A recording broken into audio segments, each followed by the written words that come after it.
Hello, everyone. Welcome to Tides of Wildemount Season 2, Episode 11. That is 2 episodes to go, including this one.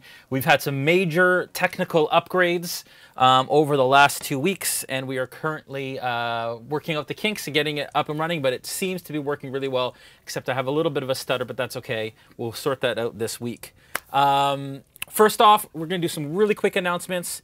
We want to start with Dungeons & Dragons, who have created this incredible game that we know and we love. We want to thank our main title sponsor, Syrinscape. They are a ambient sound set creation tool. You can check it out at www.syrinscape.com/RealmSmith. And if you type RealmSmith into the search bar, you'll see all of the sound sets that we've created for Syrinscape, specifically for some of our worlds and some of our campaign settings, which we are very excited about. Also want to thank Hero Forge, our other main title sponsor. They are a tool for creating custom miniatures for your D&D gameplay. All of the character player miniatures at our table are made with Hero Forge, as well as some notable NPCs and such. You can check them out at www.heroforge.com. We've also created some of the character avatars and so on with them as well. Incredible tool, and check that out. Want to thank our other titles, our other product sponsors as usual. WizKids, Dwarven Forge for a lot of the terrain that we use. Beetle and Grimm's for donating some of the giveaways that we do. D&D Beyond, who we are officially powered by. And tonight, from our sponsor from behind the screen, Forged Gaming, we are giving away another one of these. We gave one of these away at the last BTS. It's a little locking dice chest, which is really cool, which is actually a mimic. Check that out. Super awesome. We're going to give away one of those tonight. The keyword for that is forged. If you write forged in the chat, once only, twice you will be disqualified. You will be entered to win a really, really awesome dice chest mimic for your tabletop experiences. Also want to thank Mithril Armory. We weren't able to get the D20 animation happening tonight. I'm sorry. I know I love you guys. They'll forgive me. I'm watching them on the Zoom call, just like freaking out. It's not cool. Anyways, but they are sponsoring our D20 rolls as well as maybe we'll get them halfway through. Julian, maybe you can make that happen. They're sponsoring our D20s. You guys aren't going to roll any anyways. And as well, they just finished their Tileformers Kickstarter campaign. Went very, very well. And I think Stoneheart is next, right, guys? Yes, Stoneheart is coming. Go to stoneheart.ca to find out more about those awesome jewelry-esque D20 die. Critical Role Foundation is our official charity for this season. You can check them out at www.critroll.com/foundation. Make sure that you go and you support them. We love everything they do, and this is our way of supporting the things that they love as well. We have just recently launched our Patreon page. For those of you who have been part of our Discord role-playing servers and channels, have enjoyed it thus far. We've added a lot more options in our Patreon. That is patreon.com/RealmSmith. You can check us out to get involved in the roleplay server, which allows you to roleplay 24/7 in our roleplay channels alongside the narrative of our live stream, and then go on quests and stuff with the Smith Guardians. And there's a tier that you can go on quests led by the cast and by myself. So please check that out. Dave is falling asleep in the Discord, in the Zoom chat. It's not very nice at all. These are very important announcements, David. Yeah, so check that out. And we're also making that shift to YouTube. It's been delayed a little bit because we missed a week. So we're not multi-streaming to YouTube tonight. But we're going to try, hopefully, and do that next week. And then we're going to have a week off. And then we're back to Into the Mists, into Barovia, into Curse of Strahd, on the 15th of March. That is Monday, the 15th of March. And somebody just pledged $25 in Patreon. Thank you so much. Really, really great. We have merch. You can check that out. We launched a couple more shirts. I have mine on the way. I just got the notice that they've been sent by Teespring. It is the Exploding Vardo shirt and the Can I Touch It shirt. Those are on their way. And right now, and John in our Zoom is actually wearing the Exploding Vardo shirt. He'll show that off. But I was just like self-promotion, I guess, a little bit. But anyways, I'm really excited about Into the Mist. I've been working on it. We're all wearing our merch tonight, so it's really super awesome. Tomorrow night, we will be doing Behind the Screen. That is your semi-spoilerific look at everything behind the screen, the scenes of what RealmSmith does on a weekly basis, including all of the decisions that I made tonight leading up, and we'll talk about Into the Mist as well moving forward. We're excited about that. Thursday, we will have Player's Table with Joel Auge.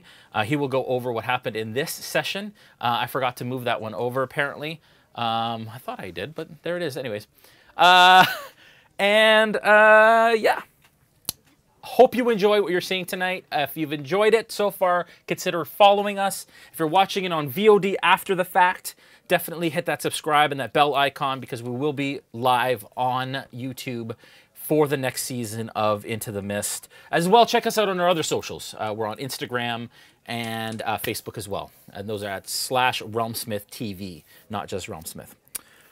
All right, I think those are all the announcements for today. Without further ado, here is episode 11 of Tides of Wildemount.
All right.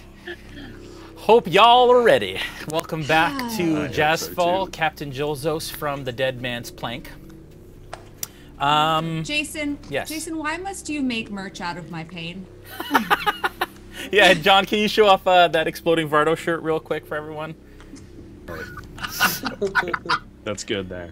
Adam couldn't join us today, but he is here in spirit. Yes, Adam will not be here tonight. I will be playing in the role of Bolt this evening. I will not try and do his voice, but I will anyways. I can neither confirm nor deny I will try his voice at some point this evening.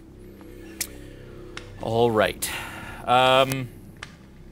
Lots happened last session. You were attacked by the Revelry, who intercepted your trip to Nicodronus under command of the Plank King, as you are now officially enemies of the Revelry as well as the Clovis Concord. Captain Jolzos, who captains the Dead Man's Plank, him and his crew quickly closed the distance, destroyed both masts on the Wave Chaser, and though everything seemed to be going in one direction with the Dead Man's Plank taking you guys out, quickly the tides turned in your favor. And now it's a bit of a touch-and-go situation. Plunk is currently unconscious on the Dead Man's Plank, one death save away from potentially being gone forever. Gaziel is tucked into the nook of the ladder leading up to the dead man's plank, currently not seen, or so she thinks. Cyra and Bolt are both down on the wave chaser and unconscious.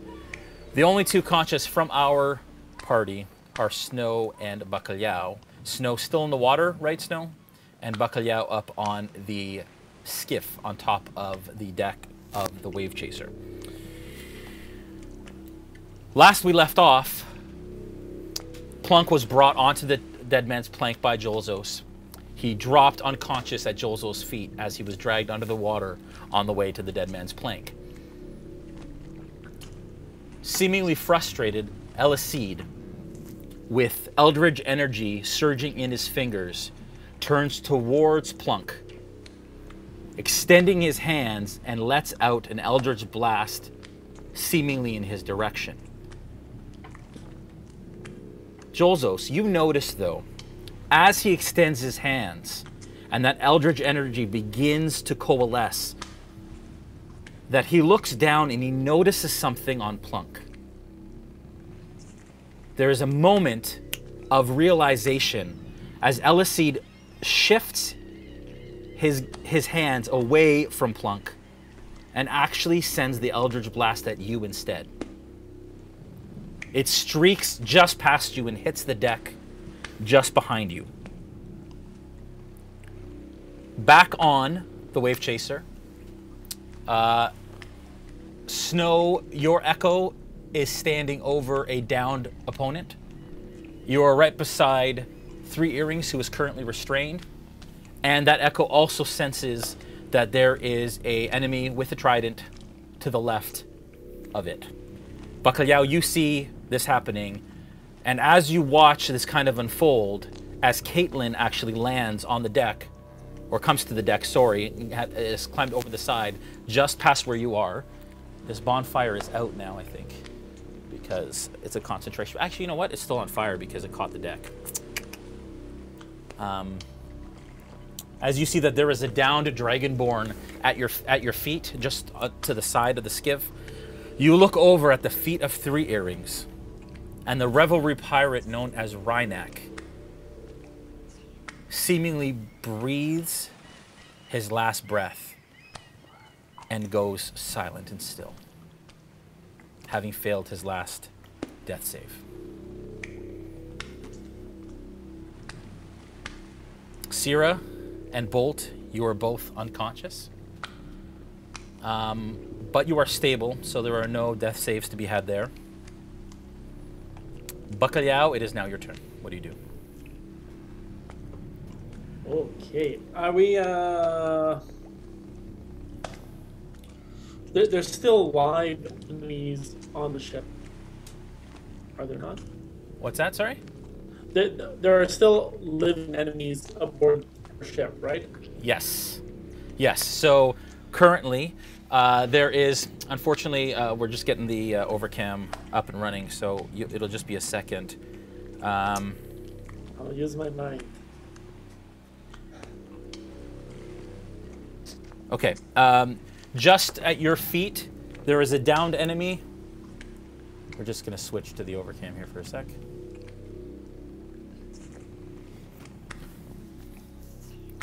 Just hit 5 on the switcher. There. At your feet here is a downed dragonborn who is still and seemingly dead. Yeah. Three Earrings is here. She's currently restrained by a net. There is a sea elf. Net?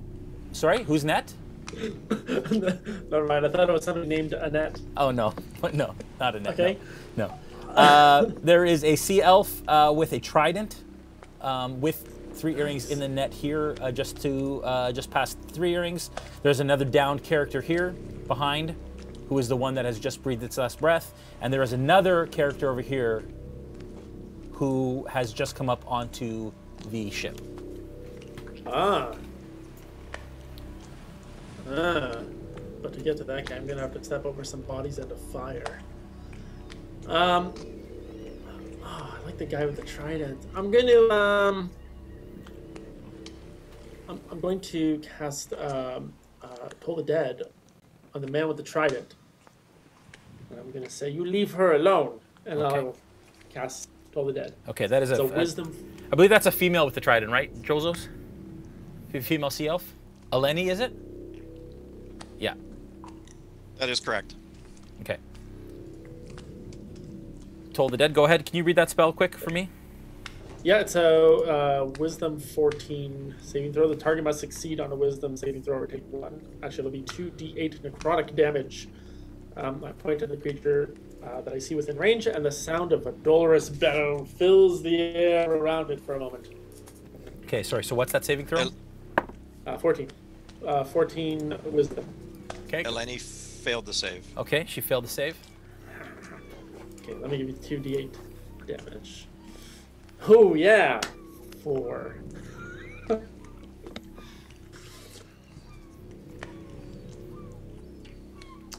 It's a 4, Jay. It's a 4. 4 points of damage. Yeah. Okay. I'm assuming she takes that. Correct. I'm going to use my movement to move between 3 earrings and trident. 'Cause I can't remember. There is no room. They're right beside each other, so that's not possible. But you can move beside 3 earrings and beside the sea elf. Yeah, I want to move up to the sea elf, like challenging it, like fight me instead of 3 earrings. Okay.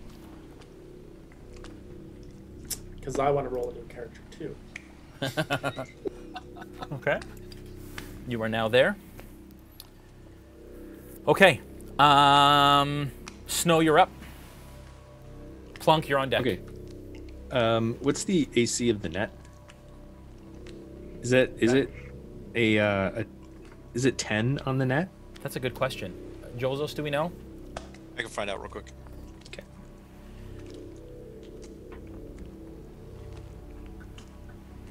I'm gonna say 11.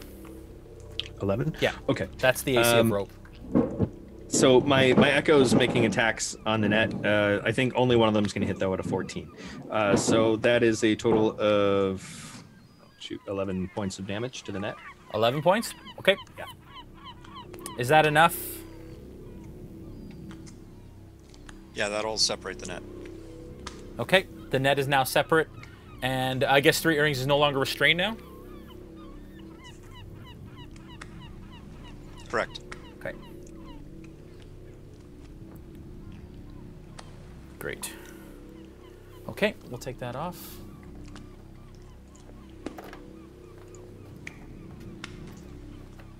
I think we've lost the frames just for a second. And that, sorry, that was with your echo?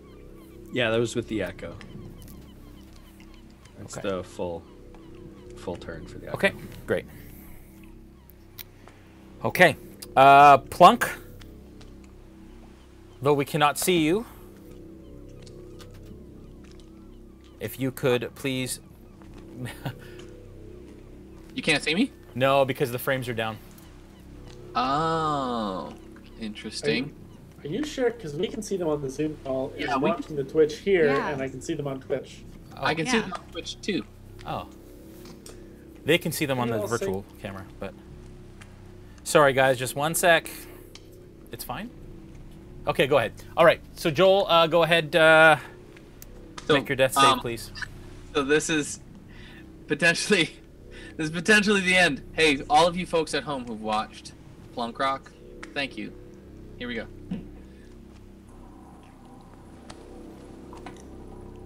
Death save spinner. Okay, so it's slowing down. Dave, I hate these spinners. It takes too long. They're crazy. Okay, we are on a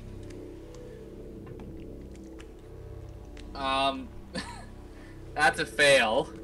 Okay. Plunkrawk, you have breathed your last breath. You What? go still on the deck of the dead man's plank. Joel Zos, if you can please give me a perception check.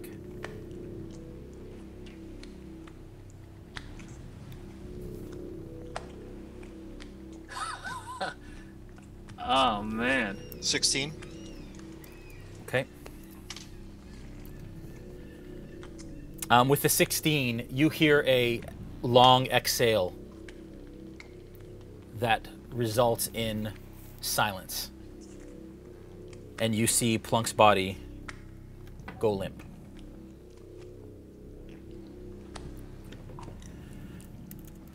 All right. 3 earrings will turn towards Eleni and will make an attack.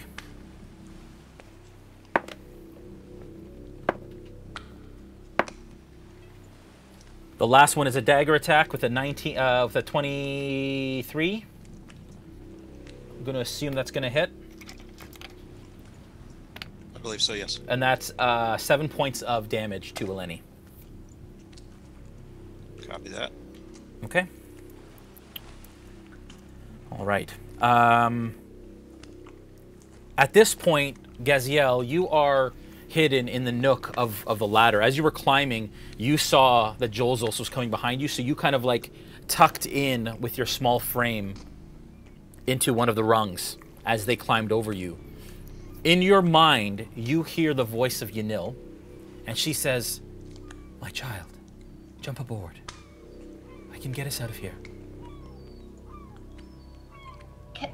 Could I respond to her in my head? Yes. Yanil? Is that you? Yes. Look down. Do you want me to jump on the boat with you? So Is she... this a boat? No, she's... And you remember that Yanil is actually giant shark form, and she was at the foot of the ladder. So so as you look over, you see that this giant shark has its head just above water, and it does like a this way. Okay. Okay. And then I just jump on top of her. Okay. And as you do... Shark. What's that? Sorry. No, I just jumped the shark. Jump the shark. You hear her say, "Hold your breath." Okay. And she submerges and starts to race back towards the wave chaser as you're kind of being pulled and you hold on. In your mind, you hear, "It is too late for Plunk. He is gone." What? As you're underwater and she's being pulled, and you're about 3/4 of the way back to the wave chaser.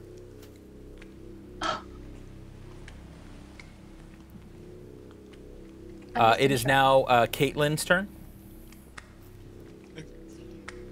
And Eleni's on deck. Okay. Caitlin is going to move to attack Bacalhau. Okay. And first attack will be a 15 to hit. Miss. All right. What's she attacking with, John? Just rapier. okay. And the second attack was a miss. Okay. Bacalhau, as you feel her running behind you, you kind of bring your shell up to deflect both of her blows. Eleni's up. Then Jolzos, you're on deck. Okay. Eleni is going to use a bonus action to Misty Step behind 3 earrings and make 2 attacks. First attack will be a 21 to hit. So you Misty Step behind 3 earrings. Okay. And then what, sorry? 21 to hit. That's a hit.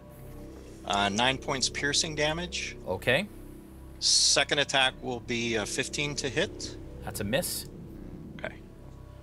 But the first trident, you hear the impact of this trident, Snow, and it sounds dire as it plunges through 3 earrings back, and you hear your sister scream in pain and fall to a knee.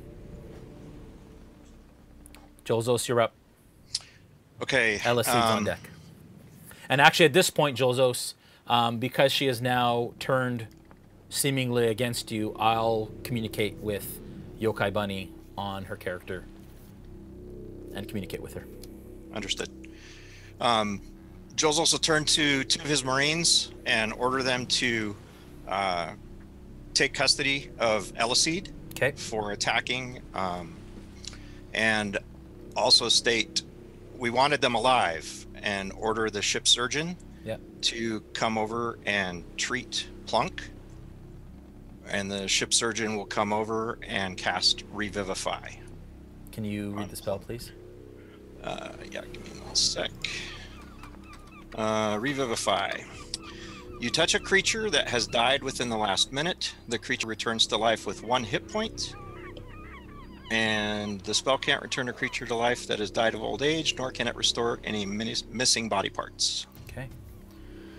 You watch, everyone on the dead man's plank watches as the surgeon places her hands on Plunk's body, and almost like charged, you feel yourself come back, Plunk, out of the darkness and the pits of death with 1 hit point left. You are now conscious, but you are prone.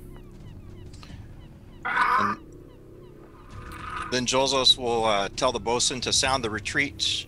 The wave chaser is disabled and is not going to get away. So we will wait and recover our people and wait to try again. Okay. At this point, 1 sec, sorry. At this point, Elicede, you come back, Plunk, and there's this feeling of like being in a really deep sleep and then coming out of it and not really having your wits about you and being somewhat discombobulated and confused, not quite sure what's happening around you, feeling your heart begin to pump again, the blood begin to pump. And this bluish energy dissipates around you, knowing what happened. You look up at the surgeon, realizing that she has just brought you back from death. You then look around and you scan quite quickly across the deck, Jolzo standing over you, and you see Elicede not far from you. And for a moment he catches your gaze and he mouths a word that only you see what he says.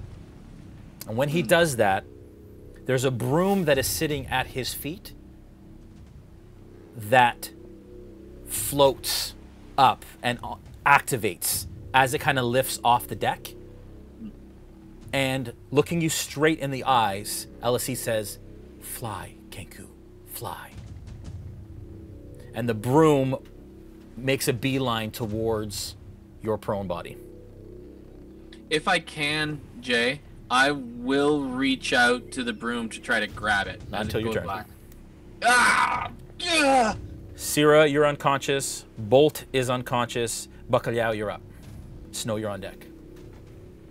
That was a bit of a roller coaster ride of emotions. I mean, at first I was happy, and now, no. Okay, so I'm going to the one with the trident. Missy stepped behind. 3 earrings. 3 earrings. Yeah, so you're still within striking distance if you just walk over a little bit. My strikes suck. I want to lunge at him. Him or her? Her. Her. I'm gonna lunge and try to put my hands on the side of her head and cast Toll the Dead again. Okay. Now she's up on the skiv, so you're gonna have to get up on the skiv if you want. Yeah, it's gonna look very epic. I'm gonna kind of run up it. Yeah. And I'm gonna grab her by the head. Okay. And cast Toll the Dead in her ears. Okay, that is a saving throw. Yeah, Wisdom 14.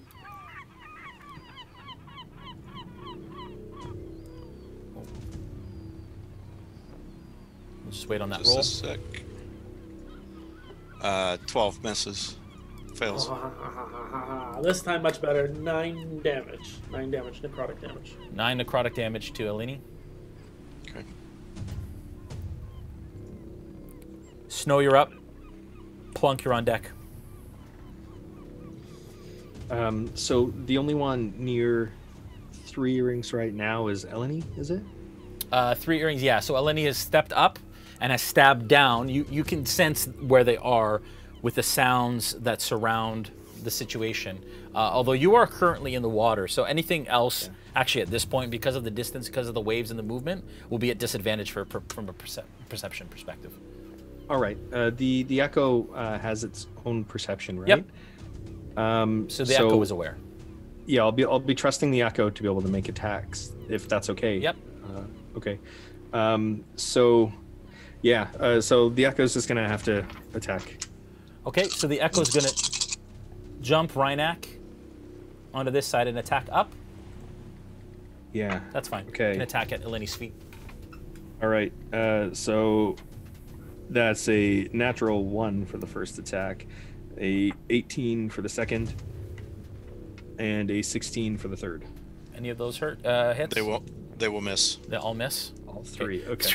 As Eleni pulls the trident out from 3 earrings and then sidesteps the first 2 and then blocks the third with her trident. Jason, Yep. She has the maneuver riposte. Yeah. And so we'll be riposting with the trident. Okay. 18 to hit. Is that a hit on your Echo, Snow?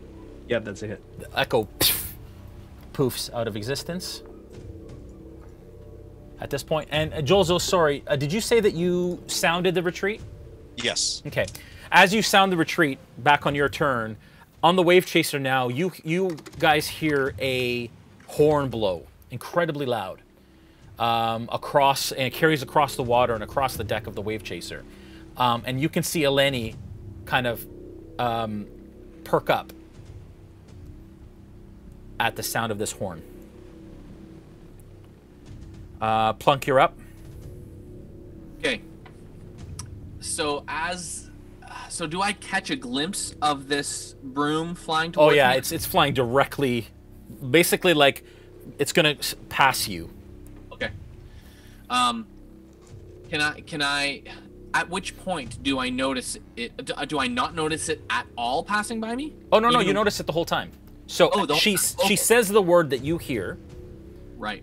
And then it starts to race towards you, and it actually, as it starts to come towards you, it starts to slow, like get on me, sort of situation. So I will attempt to grab and get on. Yes. Okay.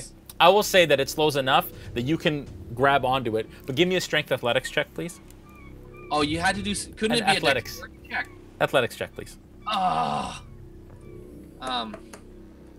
Okay. Well, or acrobatics. I'll give you acrobatics or athletics, actually. Okay, acrobatics then. Let's do that instead for all of those of you who saw my roll. That's a 12.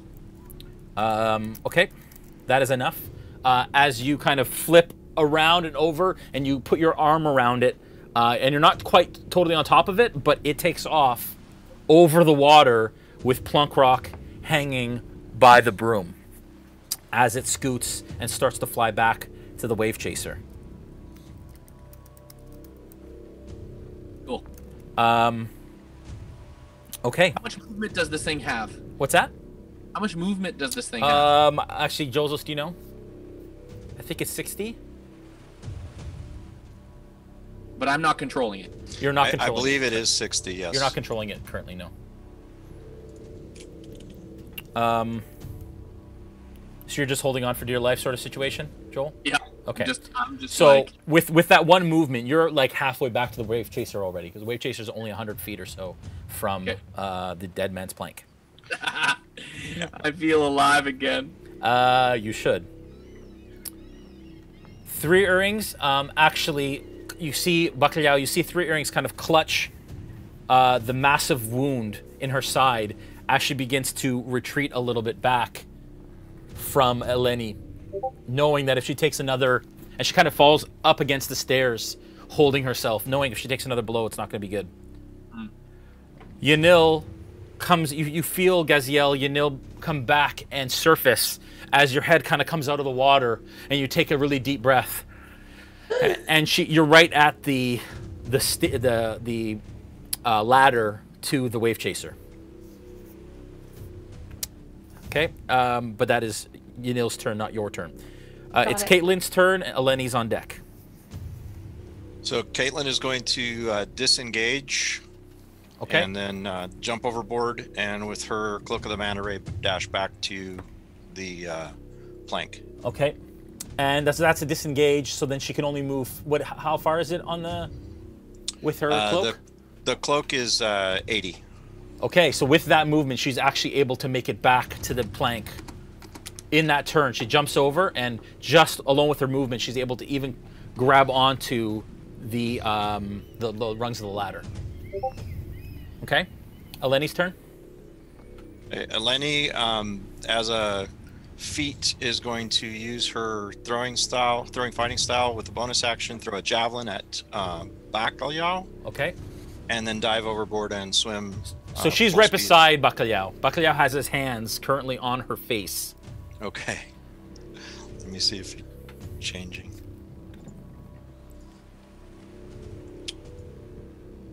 Give me 1 sec.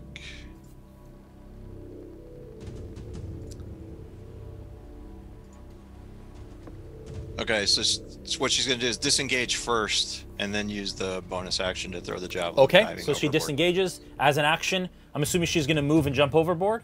Correct. 5, 10 into the water is 10 feet of movement.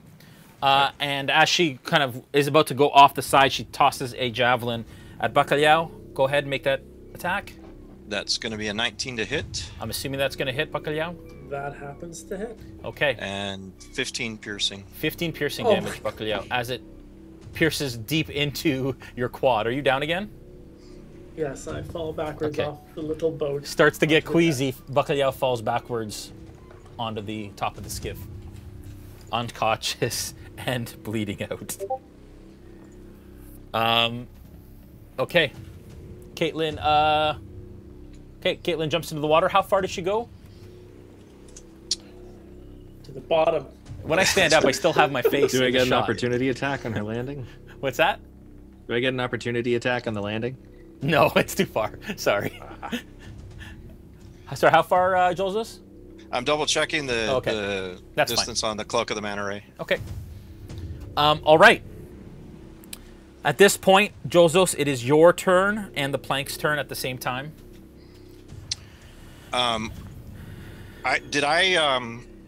Was I notified about the explosion on the? Not yet. You haven't had time to talk to anybody yet. You just got on with Plunk and all hell broke loose.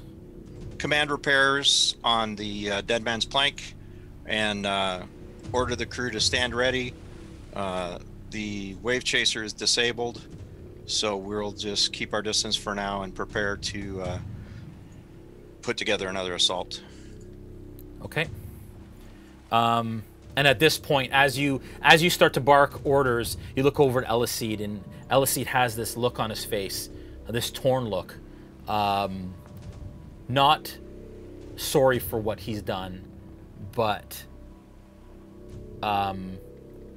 anyways, he's torn between two worlds. I'm going to order my Marines to escort Elicide down to the brig and manacle him. Okay. The Marines begin to strong-arm Elicide, placing manacles onto his wrists as they begin to drag Elicide off across the deck. But suddenly, Elicide disappears in a puff of silvery mist as his shackles fall to the deck. Unbeknownst to anyone else, he apparates under the water, the warmth of the ocean welcoming him home. He is joined by his companion Leonard, now in the form of a quipper, which is a little carnivorous fish, as they swim off together into the warm Lucidian expanse. At this point, how far does Eleni get?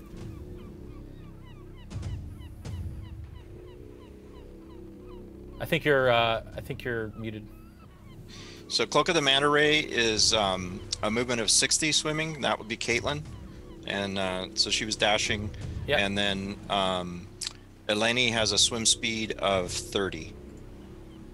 Okay, so Eleni will make it back to the back of the wave chaser, basically. And as you make these commands, and as Elicide disappears in a silvery puff of smoke, the sails on the dead man's plank begin to unfurl, and as wind begins to fill them,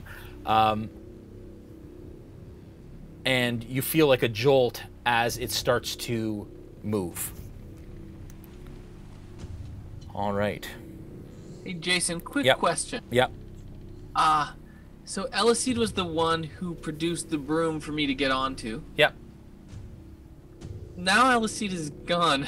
Yeah. Swam away with his fishy friend. Yeah. and the broom. Is it headed in a given direction that I should be concerned with? Yeah. So at this point, we're out of initiative order. As they've retreated back to their ship. You guys are back on the Wave Chaser, and as you just clear the deck, the broom starts to slow down and then drops from under you and like skitters across the deck of the Wave Chaser. As I roll over and... it slows down and it starts to slow, like it's losing momentum. And as your feet touch, it kind of across the deck. Okay. And you see the carnage aboard the Wave Chaser as you sit on the back of the deck. At this point, we're out of initiative order. You guys can do what you want. Gaziel, you can climb the ladder. I will do that. And Plunk, you're on the back. I'd like to make some death saves. Yeah, actually, you do make a death save. Go ahead, make your first. All right. Oh, good. It's a 6. That is a failure. Okay, what do you guys do? Do I see... So, when I look across the Wave Chaser, how many of my party mates do I see? Give me a perception check. Okay. That is a hefty 7. Okay. With the 7, you get on and you're overwhelmed by the carnage and by what's going on in the Wave Chaser. You duck under the mast that has fallen, and you get to basically the railing on the aft of the ship. And you look out over the deck. You do see that there is still a fire raging. You see a number of bodies down. You do see Bacalhau down. And you pass Bolt and Cyra, who are also lying beside you, up on top of the deck, the rear deck. And you see 3 earrings leaning up against the stairs on the forecastle. Okay. I will attempt to run over, if my movement allows it, to... Wait, I guess it would, because we're out of initiative. Yep. Over to Cyra. Okay. Yeah, you're right beside her, basically. Okay, great. So I'll put my hand on her shoulder. Yep. And I'll cast a 3rd level Cure Wounds spell. Okay. And that will be 21 points of healing. Cyra, you come back with 21 points of healing. Don't spend it all in one place, Plunk. And as you wake, Cyra, can you give me a perception check, please?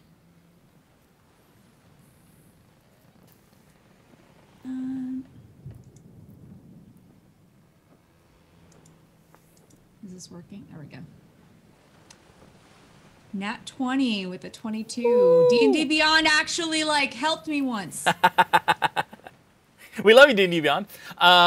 We love you too, but your dice rolls not so great for me. Yeah, it's great. You wake up with sudden awareness as you take in the extent of the deck. You see that Bolt is unconscious beside you, but Bolt is breathing. Plunk stands over you. He just healed you. There's a fire that is smoldering still, but doesn't look like it's growing. Mid-deck, there is a dead Dragonborn beside that. Bacalhau is currently lying across the skiff in the middle. There is another dead Revelry pirate at the feet of 3 earrings who is leaned up against the forecastle steps. Is there anyone that's down that is in death saves? That's near me. With your natural 20, I'm gonna say that you notice that Bolt is breathing, so Bolt's alive but unconscious. You do not see any movement from Bacalhau. I will go to Bacalhau and cast Spare the Dying on him. I can't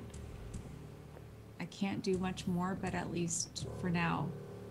I'm gonna say, give me a medicine check as you approach him, as you get closer. Ooh, 8. Okay. With an 8, you kind of stumble at him, and you can tell that he's bleeding out, but he's not dead just yet. Okay. Still want to use Spare the Dying? Well, if they have, is he down to? He's There's in death very saves. specific rules for it. Yes, Yeah, he's I will. bleeding out. I will use Spare the Dying on him. Okay. What is the effect? So, if they're down to 0 hit points, the creature becomes stable. Okay. But that's it. Yeah. Okay. So you are now stable, Bacalhau. And when you cast that, you can see that his chest heaves, but he is still unconscious. And I look around to anybody near me. So Yeah, and your eyes meet 3 earrings as blood is just pouring from her side from 3 massive wounds that are stacked vertically. As you can see, she coughs and a little blood comes out of her mouth, but she seems to be conscious and kind of holding herself up. Hey, sorry, Jay, have what I do ever... they want? Sorry, go ahead, Noura. What do they want? What happened? I do not know. But they are pulling back. They are retreating for now. Snow? All right, I'm still shackled in the water, so I can't climb onto the ship. So I'm going to manifest an echo on the ship, and then I'm going to swap places with the echo. Very nice. Yeah. So I'll kind of just like land and then fall forward on my face. Right beside trying you. to catch my breath. Yeah. Right beside you, you see Snow apparate just down to your right at the foot of the skiff. Cyra. And Gaziel, you now, as you were passing Cyra, you saw Gaziel climb up the ladder on the side there. Gaziel, what do you do? Is everyone here? Where's Yanil? She just dropped me off, and I was confused because I was underwater and I couldn't breathe. But I don't know. Jason, do I see her? Did I know where she went? Well, she was right under you, so she brought you here. And as you look back, and she says, "Where's Yanil?" You see Yanil's turtle form climbing the ladder as Yanil now comes up onto the deck of the ship beside Gaziel. Oh, Is here. everyone okay? I'm just looking around to see if everybody's here. I think Plunk died. No, I just saw him. Oh, he's alive. Thank goodness. Yeah. And as you look up, you see Plunk's hands on the railing looking down from the quarterdeck. Plunk, Yanil told me you died. And Yanil looks up and she smiles. I'll do the message. Actually, I'll cast message cantrip over to Cyra, which I don't know why I didn't think about this before. But I can just message her whenever I want with a cantrip and just get her to start the whole thing. We didn't even need hand signals. So yeah, so I'll just like point at her and go like, yeah, I barely made it. I'm glad you're back. We have to heal everyone. We still need to be safe. Oh, Plunk, I'm so sorry. I don't know how much I could help unless I can't do it by myself. But I'll try to do what I can. I have two spells left, and then I can't really help anyone else. But we've got to bring Bolt back. Going over to Bolt, what state is he in to me? Yeah, you can tell. I'm going to say with your 20 perception check that you did before, he's unconscious and breathing. Stable. Stable. I'm afraid there's not much I can do to help him. Okay, with 1 hit point left, I'm going to, and I have 2 spell slots left. I'm going to use 1 cure wounds on. Wait, is there anyone else who's down before I do Bolt? Well, there's 2 Revelry pirates that are down. Okay, but Bacalhau is conscious? No, he's just 0. stable. Okay. So Cyra confirms that he is breathing. Okay, so I'm going to cure wounds on Bac and and bolt. Okay. So that'll be. Oh yes, 12 points of healing for you, Bacalhau. Yeah, girl. And then I'm gonna roll that again, and that'll be 6 points of healing for Bolt. Okay. Bolt comes back. Oh dear. What seemed to have happened? I must have fallen and hit my head. As I wake up, she threw a trident. She threw a trident and it stuck in my leg, right? It was a javelin. Javelin. Crazy 15 damage javelin. I'm gonna I want to pull the javelin out of my leg. Yep. I think I'm gonna hang on to that. Okay. And I'll look around and say, "Where's Yanil?" You look back and you see her standing beside Gaziel at the edge of the deck. Oh, okay. I will She's jump soaking up, wet. and I'll kind of jump over. Yeah. And I'll say, "Thank you. You saved me." And I'll give her a hug the way, like, you know, when two really kind of fat people hug. Like when you and I hug, Jay. It's like that. It's like, yeah. Did I mention the javelin was poisoned? No. Okay. And she hugs back, and she places her head on your shoulder.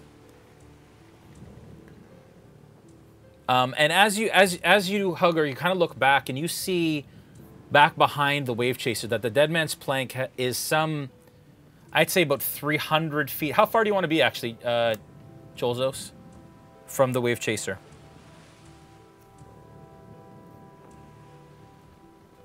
I think you're muted. We're going to be just out of range of their ballista. Okay, I need to check to see how much that is. 1 moment, please. Ballista.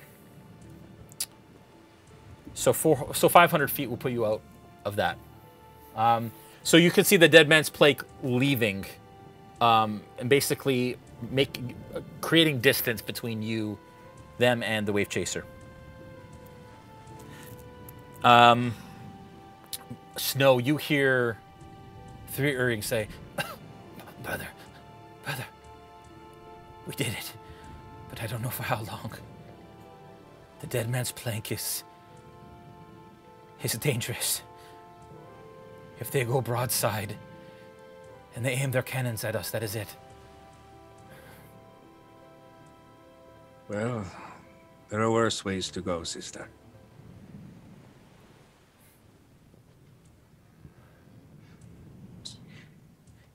I mean, Snow.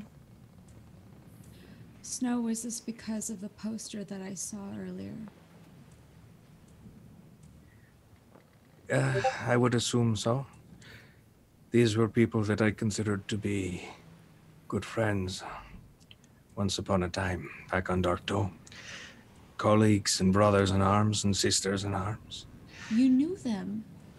Oh, yes, I did. I did. And they still did this to you, to us. I blame the Plank King for this. He has turned on us, and so he has turned even those we trusted most and fought beside are also turned against us now. If only they could see who he is. They have only done what we have done many times, Snow. We cannot blame the pirates for being pirates. I suppose. But it shows. It shows where loyalties lie, you know? I suppose we would have done the same for the Plank King. It's better to stay on the winning side, right? What are we to do now? Are we going to be in danger like this everywhere we go? We're in danger like this as long as they are within a shot's range of us. Yeah, Maybe right now would be a good time to put our armor on. I agree. Does anyone have a key for these shackles? No. Hey Jay, I'll run over to Gaziel if I can see her. Yep. and ask that. Let's just go.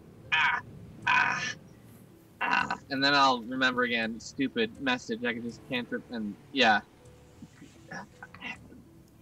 Could you hear me? I'm close to dead. It's like a whisper. You barely hear it in your head. Oh, you can whisper to me? Yeah, without moving my mouth. Yeah, you hear it in your ears, almost in your head. You're not sure if it's audible or not. Is this like the first time I'm hearing you? Yeah, it's really the first time I'm using this on you. Oh, okay.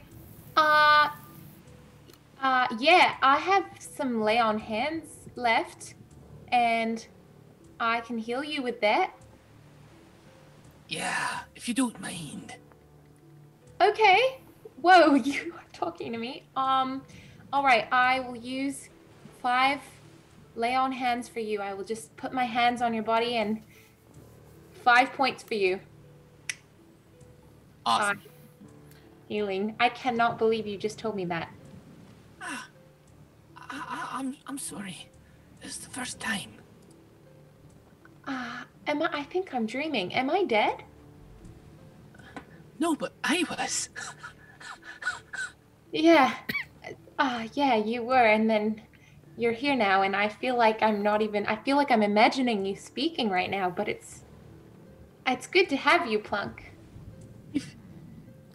At this point, you do start to notice that some of the crew who have been scrambling, repairing holes in the ship, and trying to move wreckage from the masts kind of come stumbling out from different corners to see where the dead man's plank might be. Borth bursts through the door, soaked head to toe, like grease and blood and scrapes all over his body. And he comes out, he looks at all of you, and he kind of takes a mental note of everyone and makes sure that everyone's up, and then he runs up the stairs to the quarterdeck, to where Kajori is currently kind of playing with the wheel and steering. Obviously, it's stuck to one side, and he's not quite sure what's going on. And they're trying to figure out what's going on with the ship and how to get it potentially operational again. I was under the ship for a little bit. Would I have a sense of what had happened under there? I was swimming by them, and they left from where they were to come get me. Yeah, not if you weren't looking for it specifically, but okay. Yeah.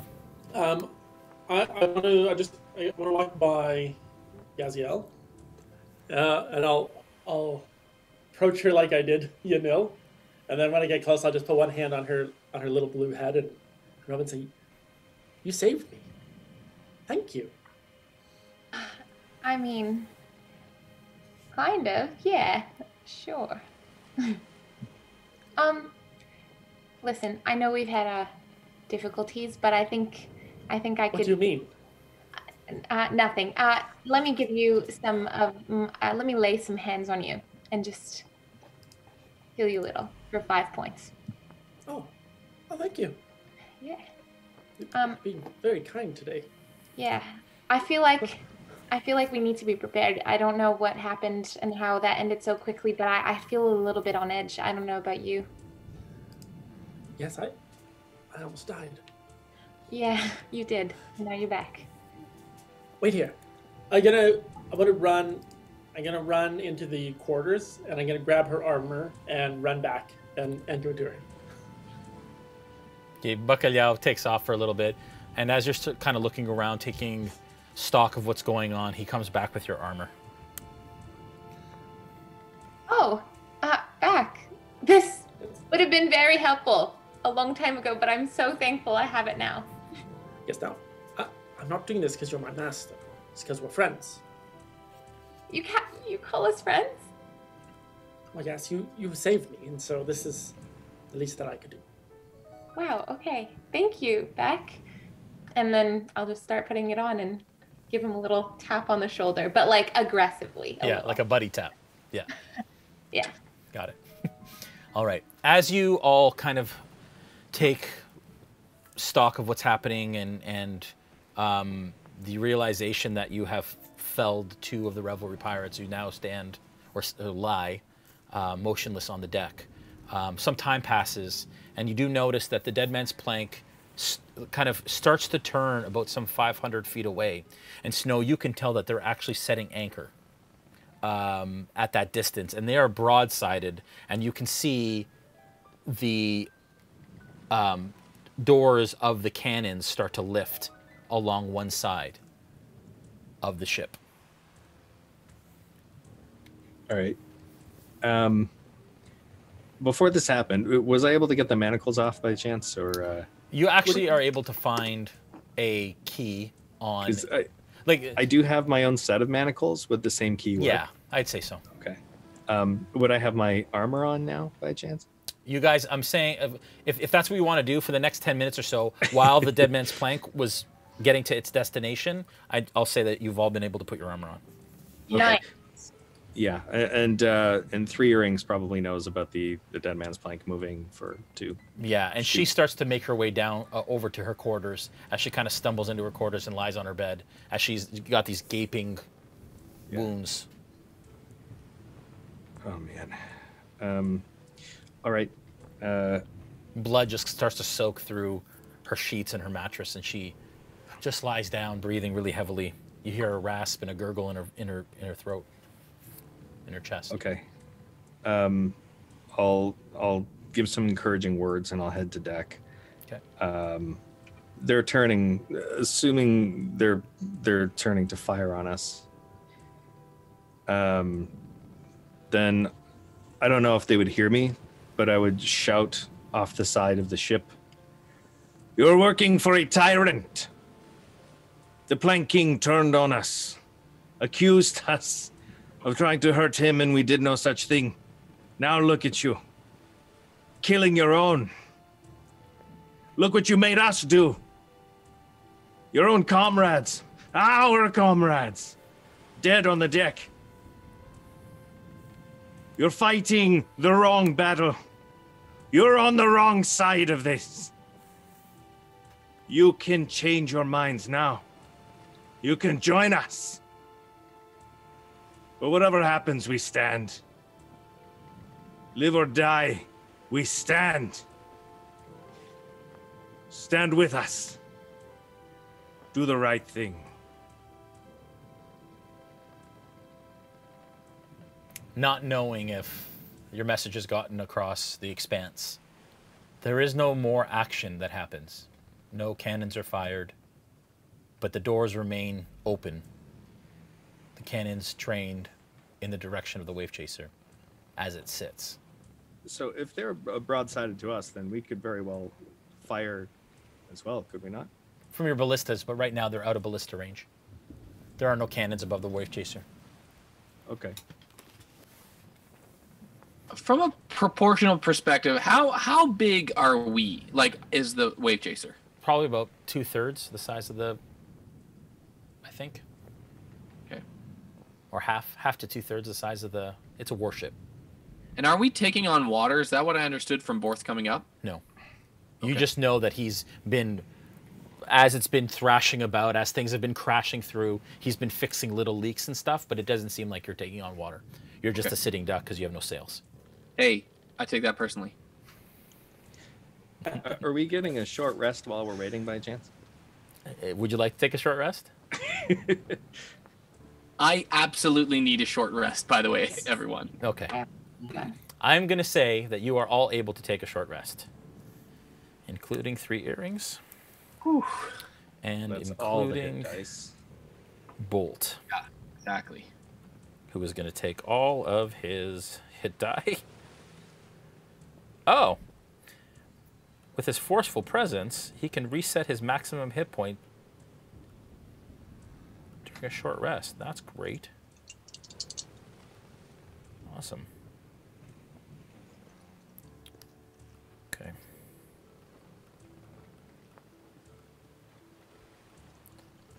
Perfect. What the?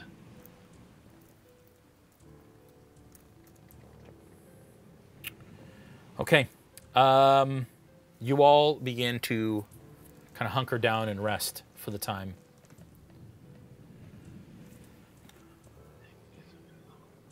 The hour passes. What do you all do during your resting time? I would be trying Anything to specific? talk to Yanil to see if she could find some way to poke a hole in the bottom of their boat.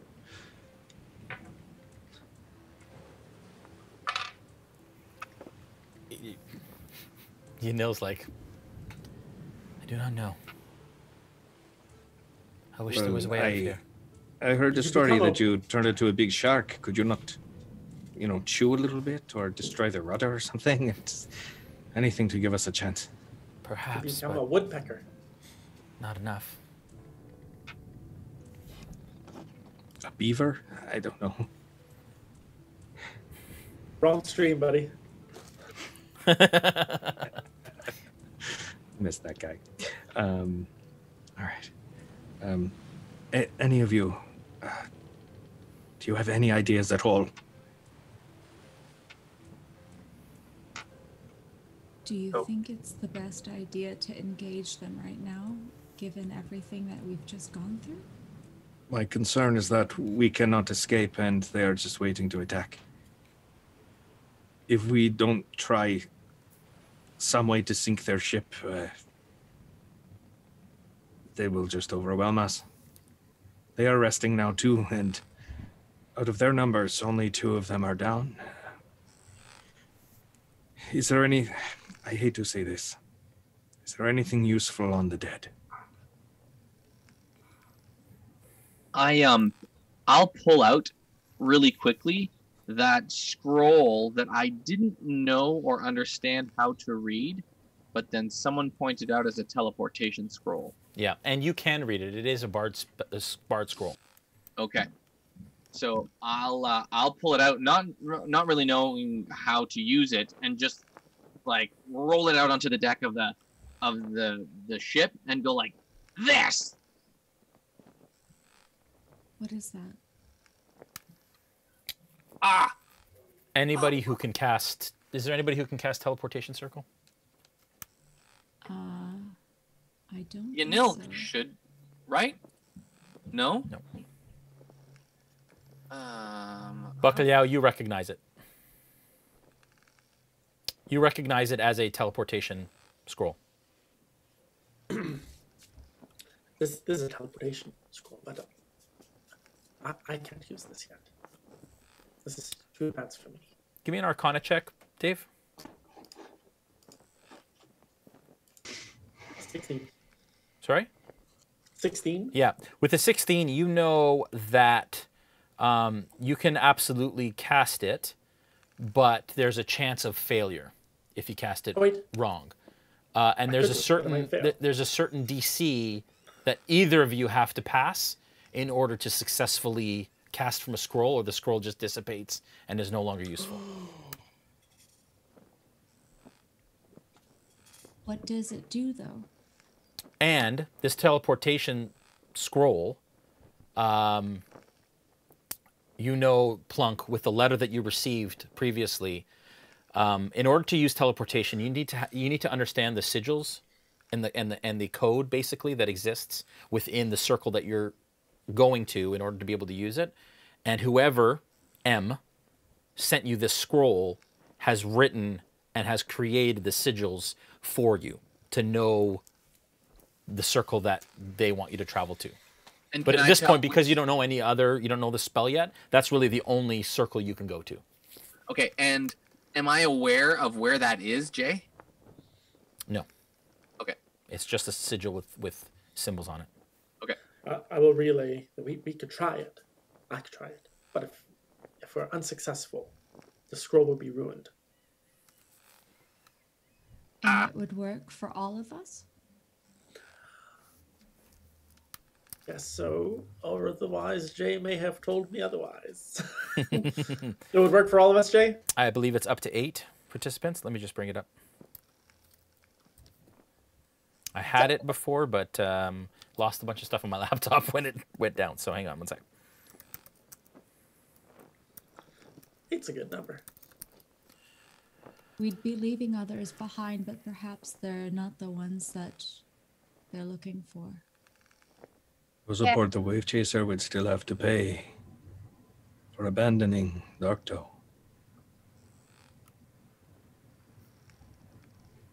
Yeah, so it's casting time is a minute, and it lasts 1 round, so it lasts 6 seconds. You have to get through within 6 seconds. As you cast a spell, you draw a 10-foot diameter circle on the ground inscribed with sigils that link your location to a permanent teleportation circle of your choice, or whose sigil sequence you know, and that is on the same plane of existence as you. Right. A shimmering portal opens within the circle you drew and remains open until the end of your next turn. Any creature that enters the portal instantly appears within 5 feet of the destination circle or in the nearest unoccupied space, if that space is occupied. So anybody who can get through within the 6 seconds. Oh, anybody who could get through. It just opens up a portal, and people go through. So we'd have to all be ready. Let's go. Wait, if he does the wrong thing, it disappears, and then what do we have left?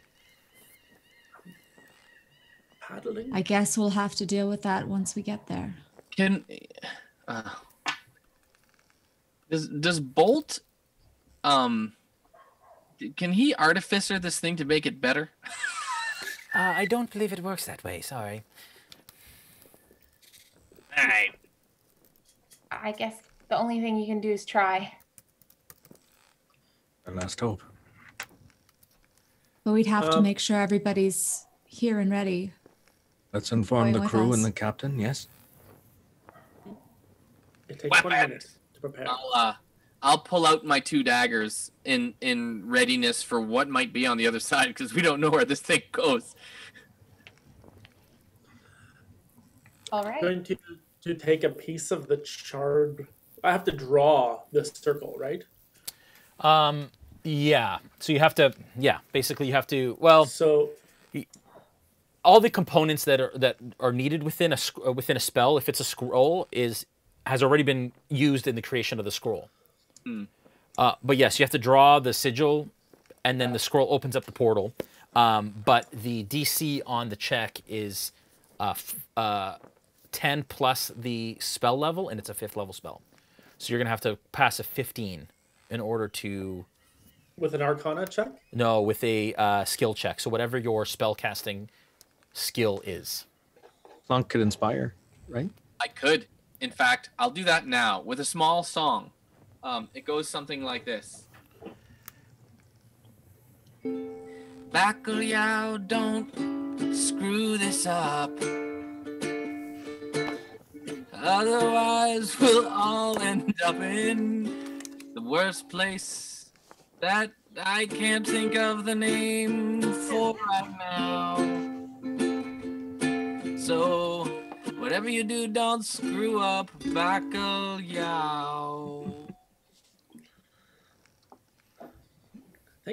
Thanks, Plunk. I'll try. My modifier is intelligence, which is +3, and then what do I add from Plunk's amazing song? A 1d6. Ooh! All right. Come on, big money, big money, big money, big money. Oh, it's a 6! Okay. So I got a +9 to whatever I roll. You better not roll like 4. While this is happening, can I inform the crew that there might be a chance for us to escape the ship? Yes. And 3 earrings as well? Yeah. Get everybody together so they can all see me screw up. Okay. At this point, just given the current carnage and state of the ship, everyone kind of piles into the captain's quarters as 3 earrings lies, still gravely injured on her bed. And you can see water dripping from...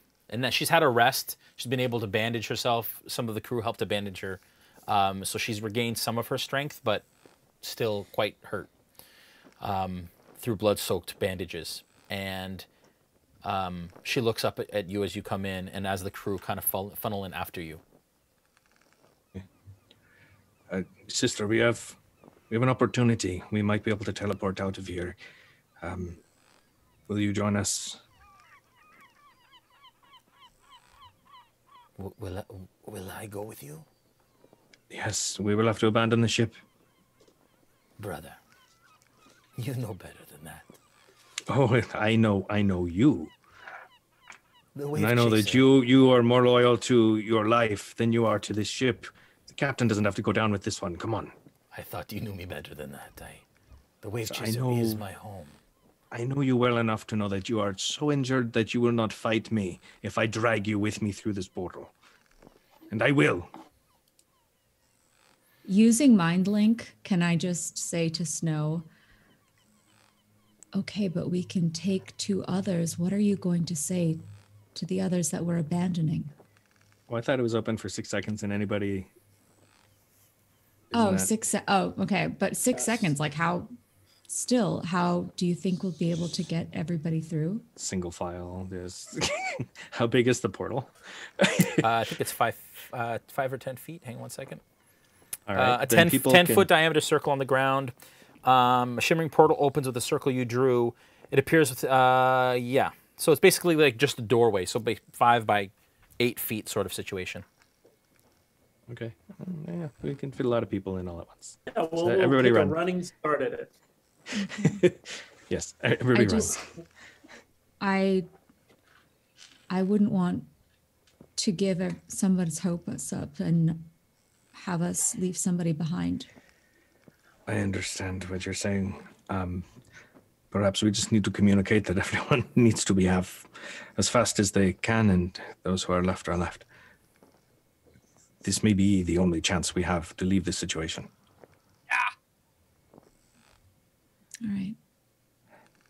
If you have a better idea, please, I welcome it. I don't know what to do. I don't either. To be honest, this is the first time that I've left home. I didn't think that I'd be facing all of this. I don't know what to do. Go!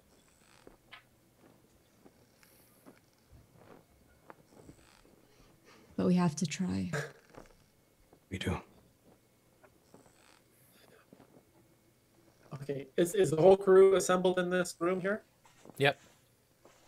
Okay, I will. Is there space in the room to do it? With in everybody this room? in there, or do I have to do it like just outside the door? Well, if everyone kind of goes right against the walls, then yes, you could do it in this room. Okay. It's a 10-foot diameter. Stand back. Oh, Okay. I really don't want to screw this up. No pressure. Fine. You're good. You're good. It's easy. Just don't screw it up. This could be terrible. 3 Earrings gets up and kind of like hoists herself up and kind of holding her side and places her hand on your shoulder, Snow, and she says, "Fine. I will come with you, but give me the honor of being the last to leave my ship." Sure. And I say that knowing full well I'm planning to push her through and be one of the last to go through myself. Okay. Give me a Deception. yeah, deception check. I got a -1 on those. 2. Okay. She smiles and You've been a pirate this long. okay. All right. Bacalhau.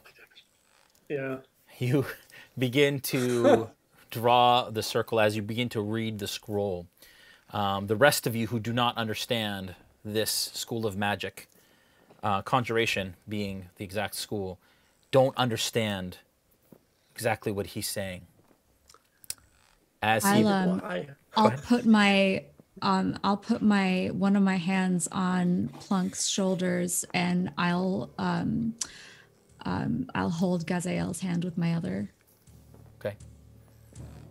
Now everyone's in a circle. Is that right? Everybody's kind of around a circle around this thing. Mm-hmm. Yeah. Oh, yeah. But just as Back is doing it, I will go and try to find that broom and bring it with me. Okay. All right. You're gonna. As I'm doing the thing that you have 6 seconds to get through, you're gonna run to go and find a broom. Yep. And Brandon's gonna try to be the last one through. Okay. Yep. This should go really well. Yeah, we're good at. And as you kind of start to position yourselves around, 3 Earrings begins to look around. She says, "Snow, You and your friends have a mission. I know you. Please, it is imperative that you go with them first. That you 6 be the first through the portal. I will follow. And she begins to kind of like get her crew in between everyone. And so some of the younger crew, the crew that are brand new to the boat, followed by Borth, followed by Heidi, and then herself. And Kajori before Borth.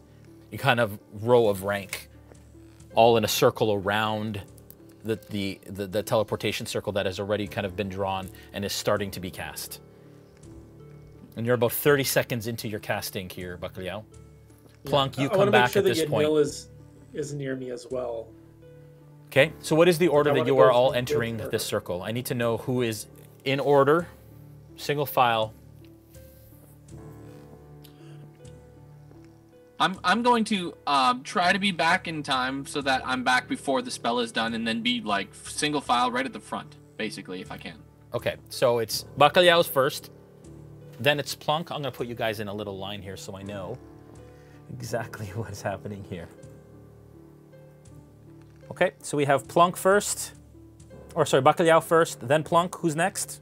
And I'll put, like, I had Gaziel's hand, I'll put her in front of me. Okay. Then Cyra, are you behind Gaziel? Yeah. Bolt comes in behind you, Cyra. And Snow behind Bolt? Yes. It's up to you. Hesitantly, yes, but okay. I'm hoping that we'll be able to get a lot of people through. Okay. All right, so then, at that point, we have...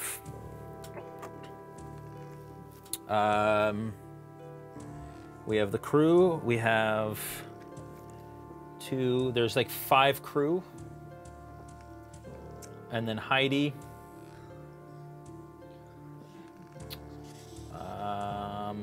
Borth.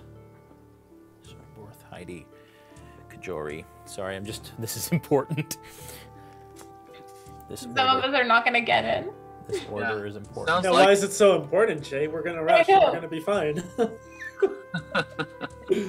Well, considering if you guys dash, you have like 60 feet of movement. It should be fine.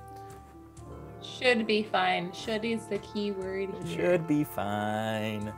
Everyone dashes at the same time. I just like at home here ran a 6-second countdown. It's really short. Yeah. No, it's really long. When you know, adrenaline. Okay. And, all right. Look at how much we get done in a single round of combat. Yeah, I could run 30 feet for a trident. 10 seconds until the end of the spell. As the runes in the floor begin to glow, the dust in the room begins to lift and hover. No pressure, Bacalhau. Oh my gosh. 5 seconds. 4, 3, 2. Bacalhau, please make your roll. It's a 6. Ah! I have a +9. I met it. I beat it, right? Yeah. Met bet. I mean, beat. You got 15. Yeah. So yeah, just it's a 15, right? 1 second. As this portal rips open in the fabric of reality. And just through the portal, Bacalhau, you see the glimpse, and it flickers in and out, but you see the glimpse of a bedroom with an ostentatiously large king-size canopy bed with like gold trim along the walls and like beige and gray accents. I don't observe for too long. I go through the door. Bacalhau goes through. I go through. With Yanil. Plunk. Yanil. You all start to jump through as you go. And as you kind of go through, you feel this this pulling vacuum as you stumble out the other side. Bacalhau, you sidestep the bedpost. Plunk, you go in and you stop right at it and move quickly as people start to apparate in open spaces around this fairly small room. It's about a 20 by 20 foot room, but a very lavish, gorgeous room.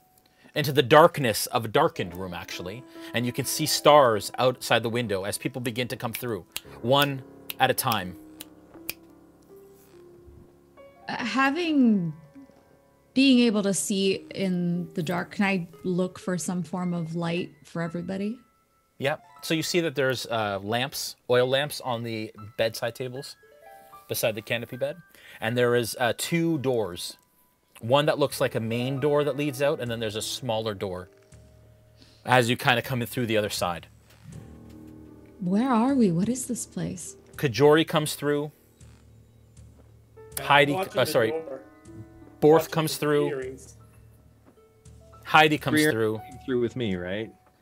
And as you stop, Snow, you look back towards the portal, and 3 Earrings stands on the other side, and she says, Of course she does. I love you, brother. As the portal closes in front of you.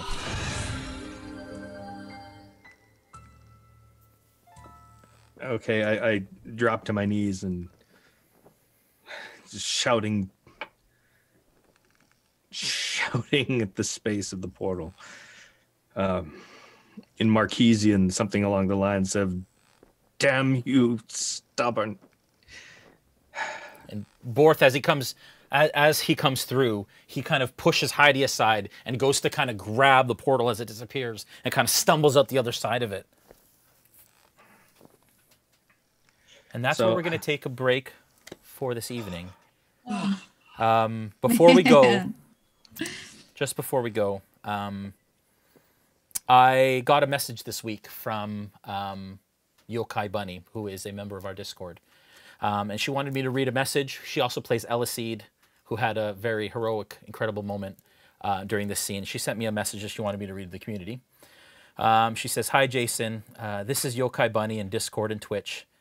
Eliseed the Warlock PC and Anne the person. I've been admitted to hospice and won't be coming to Barovia with you. Saying goodbye is so difficult. Thank you for making the RealmSmith world you've made my world so much bigger and brighter. I enjoyed my visit and regret that my exploration of your world is coming to an end. Someone asked me if you could be nostalgic for a life at sea you've never lived. It's your soul crying out for an age of exploration you've never had the chance to experience. We're approaching another age of exploration into the stars. People got together and put a tiny robot named Opportunity on Mars, taught it to sing, had it last 15 years instead of 3 months, then collectively grieved when the last contact we had with little Oppie was my battery is low and it's getting dark. All we can do is make this age the best staging ground possible and keep reaching. I've learned magic can happen when people get together, when people make a scholarship and someone becomes an aerospace engineer, when people around the world sing a sea shanty together during a pandemic and thousands of comments pour in about how it made their day. When people gather in a Discord channel to share their time and create a world in D&D, it's all magic. Thank you for sharing yours with me. Raises a glass and she says, fair winds and following seas, row on.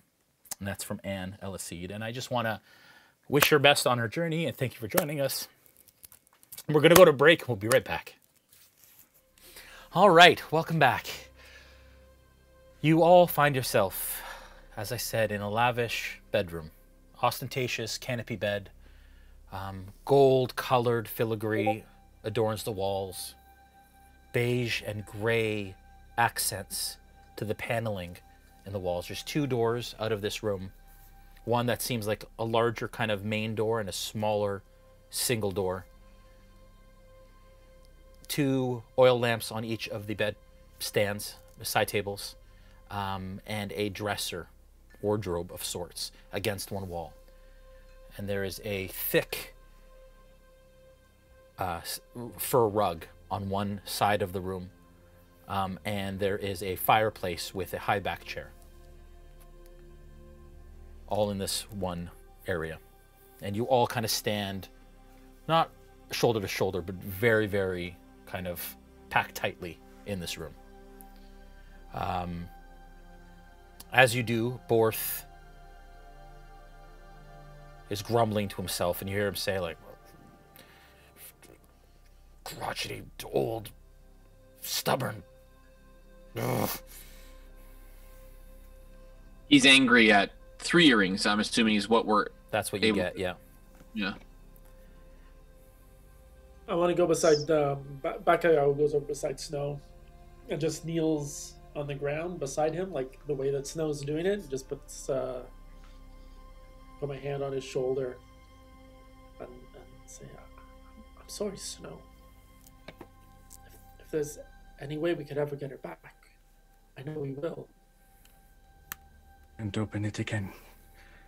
Could you just open it again? We just need 1 second. We need 1 more second. Snow. We just need 1 more second. I wish I could. I know that you care for her, but she made her choice. And I know she'll be okay. But you have to respect her decision to stay. She could have made it. I can't. Through our whole lives, she was always there. We were always together. You'll see her again. You'll see her again. No, they will capture her. And the Plank King will put her head on a pike. And I don't know what we can do about it because we're trying to save the world or whatever it is Yanil needs to do.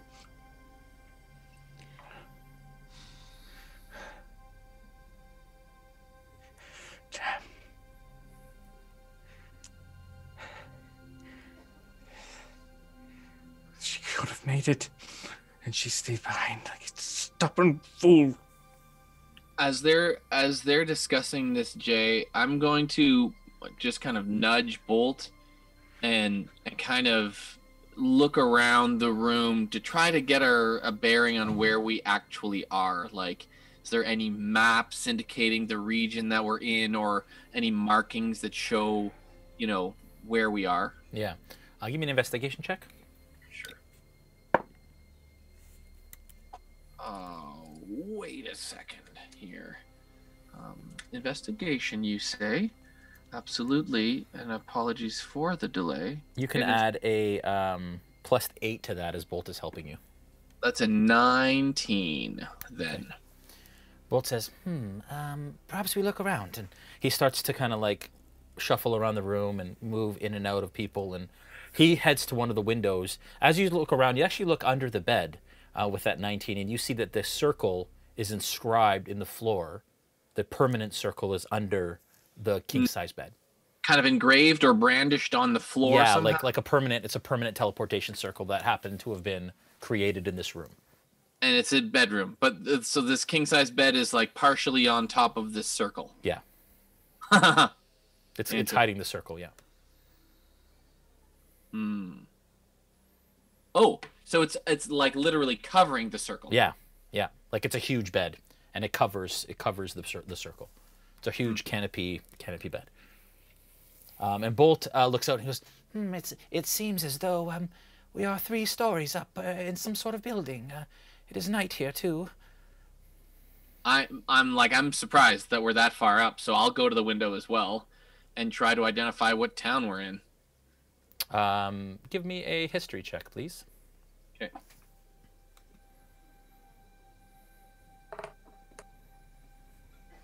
A 6. Yeah, you don't recognize it. But it is sprawling, but it's quite dark, and it's cloudy, and so you're not getting a lot of detail out of the environment. Okay. Bolt says, I've never been here. Does anybody recognize this place? Nah. Does anybody else look out the window? Yeah, I'll look out the window. I'll go look. You've never been here, Cyra. Bacalhau, you also have never been here. Nope. Snow, can you give me a history check? With Does advantage. Snow look out the window as well? Does he? I don't know. Well, I can't see. How does it smell? 7. Oh, right. Sorry. I thought I had it. I thought I'd figured it out. Oh, man. Well, what you do here is one of the crew kind of look out the window and they say, those are very interesting arches. And immediately, Snow, you recall the Opal arches of Nicodronus. In the more kind of highfalutin area within Nicodronus, the richer area of Nicodronus, the Opal archways are a loop of 11 stone arches placed seemingly at random, and they were created when Nicodronus was founded centuries ago to mark the edges of the city. Before it expanded far beyond its original boundaries. Now the archways are markers for a lively social center of the city, glowing with multicolored torches and incense at dusk, when music and evening commerce fill the streets. Right now it's quiet. The streets are quiet. It's quite late. It's the equivalent of almost 2:30 in the morning. As you remember, the attack happened quite late in the evening. The housing is quite expensive in this vibrant district, so only nobles, well-off merchants, and political figures can afford to call the archways home. It's also common for foreign diplomats and moneylenders to own a part-time leisure home within this area. That's what you know, Snow. Not to judge you on your actions, but are we safe here, or will they also be looking for you? They will be looking for us here as well. But if we can make it... If we can make it into the Empire, then we'll be safer there. Do you know somebody in the Empire? I have connections in all kinds of places.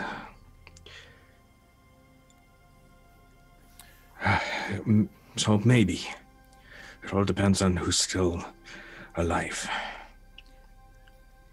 Snow, you do know that the one area within Nicodronus that isn't occupied or controlled by the Clovis Concord is the Open Key, which is it was just owned by a private landowner, and it's his own dock area and wharf, where the Clovis Concord don't have dominion necessarily. But you do know that because this is so close to the Wayun Gate, that both Crown's Guard from the Empire and Clovis Concord frequent Nicodronus, and it's one of the only cities that happens because it's so close to the gate. Do we have reason to believe that those that serve the Empire might help us to get through the gate because they do not agree with the Clovis Concord? So there's a loose...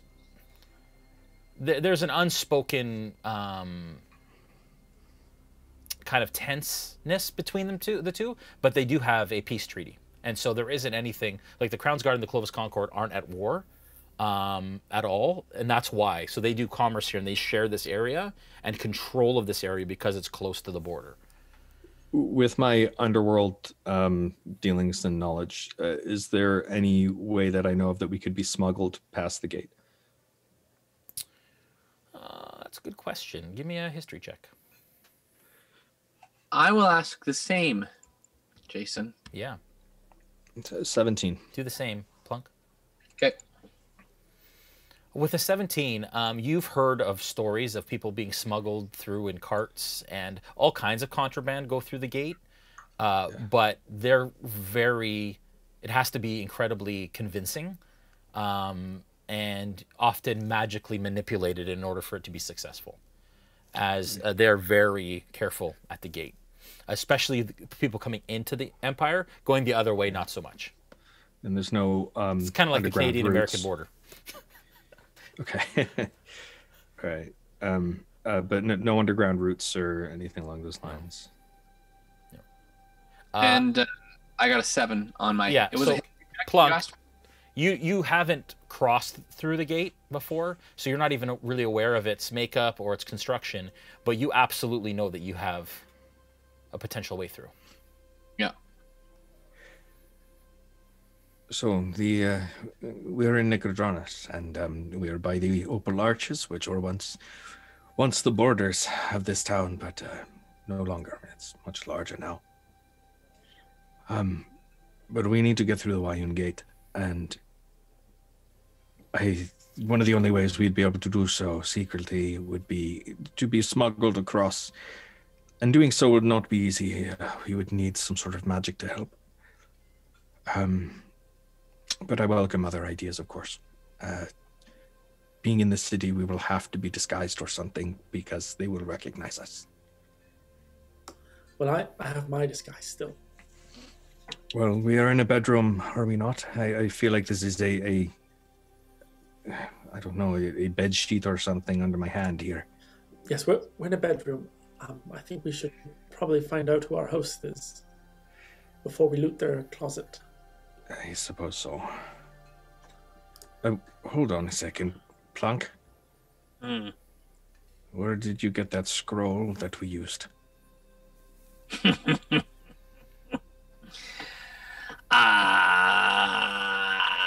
And I'll message Cyra. I'll go. So, I haven't shared this part of my history. I haven't shared this part of my history much at all, actually. But, yes, I do think I might have a plan to get us through the Wayun Gate. I will, however, need to go out on my own for a while. But Are you sure that's safe? No. But we haven't. That's in Brandon's head. It's in Snow's head. No, it's in right? Cyra. It's Oh. yeah, he said to me. Yeah. Oh, sorry. I'll just be quiet. So yeah. So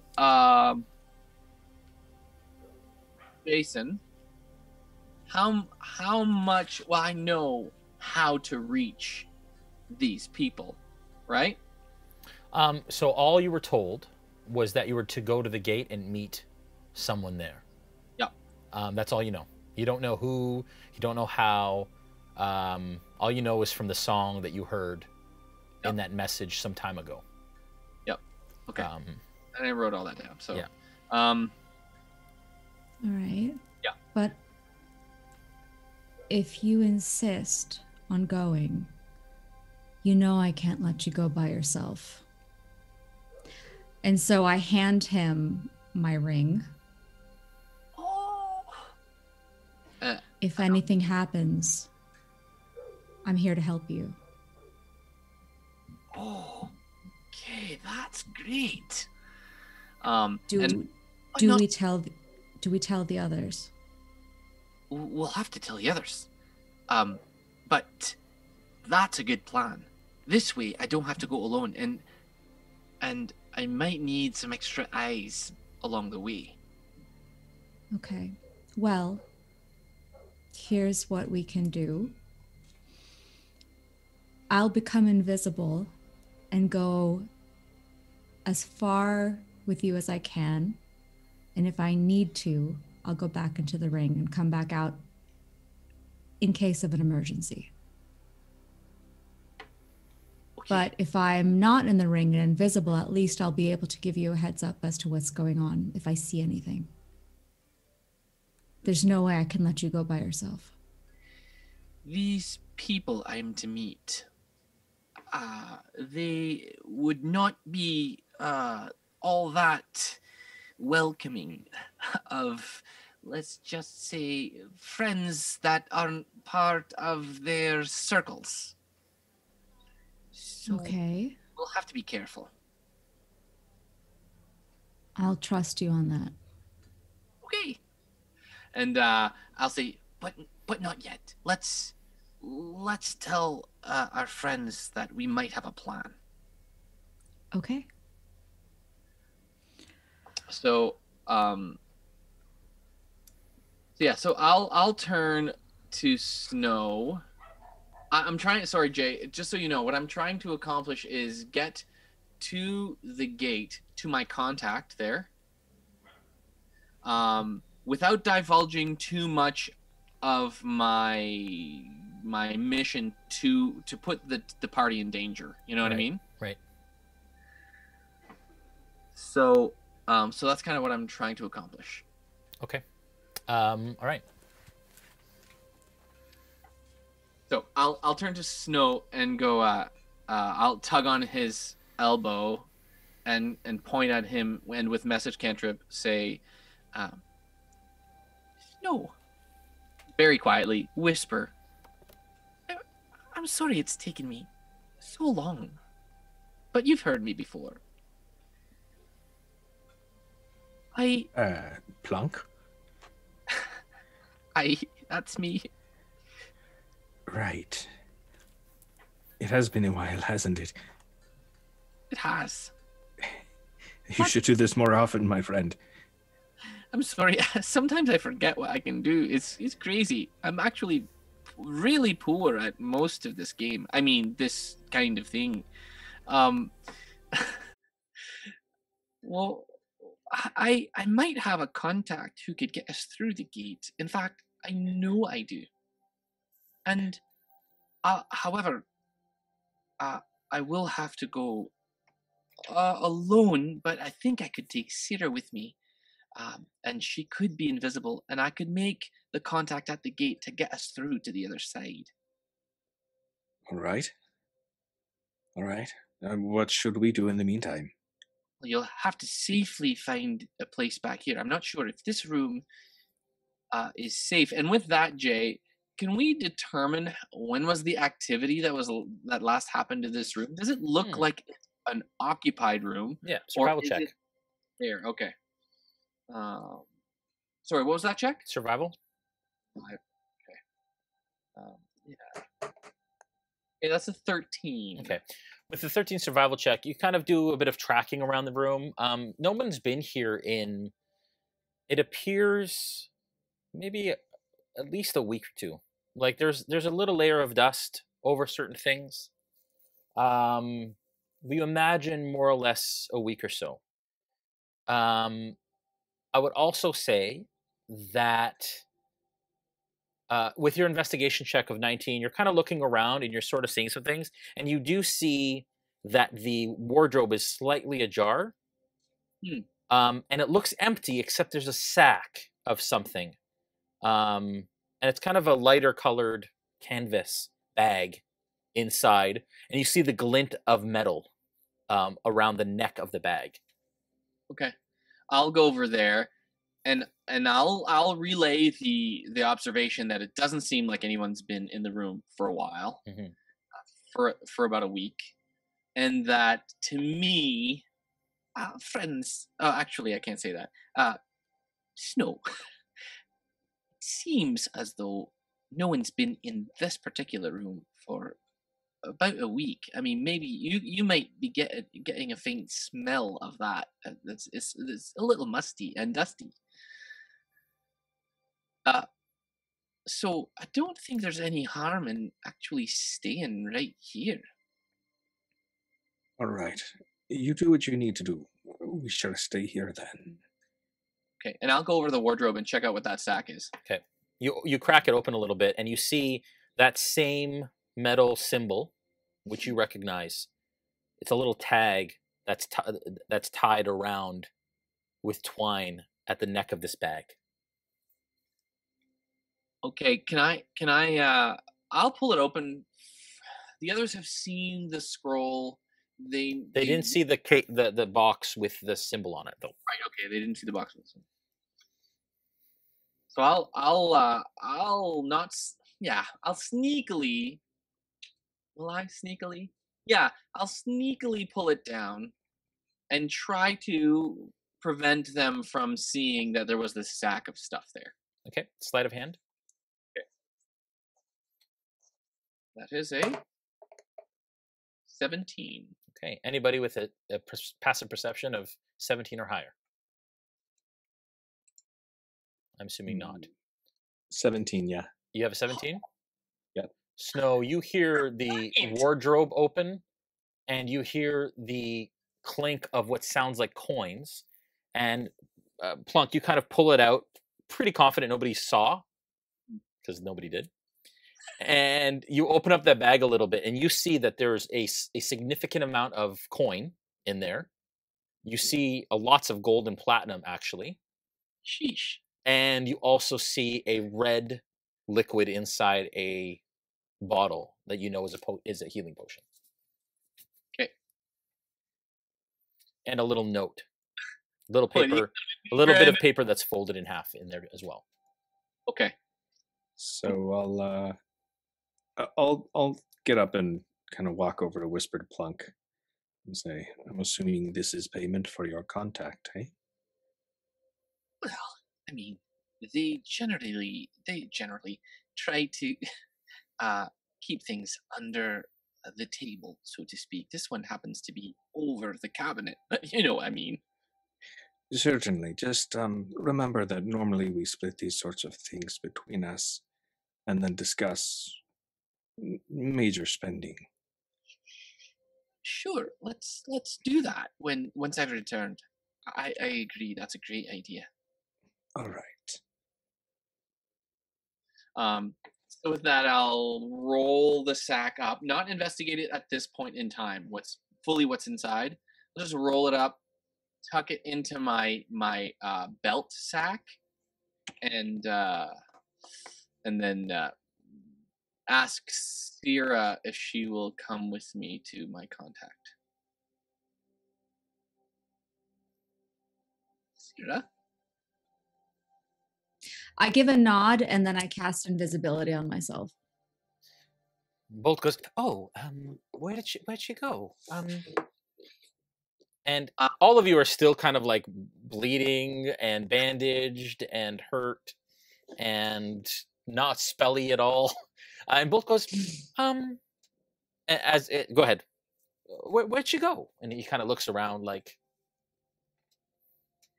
So I'll wave to Gaziel I'll get Gaziel and Bacalhau over close to Bolt, and I'll kind of explain what's going on with Plunk and Cyra. So, Plunkrawk spoke to me in my brain. Apparently, he can do that now again, and and I'll go from there. And they can hear me if I'm invisible, right? In their head, yep. Or out loud too, yep. Out loud, yeah. No, I'm still here. I'll be back though. Well, all Rest right. up.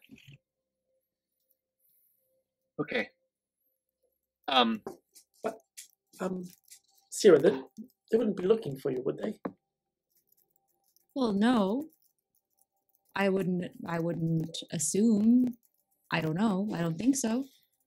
But I'm trusting Plunk on this one. Oh dear. So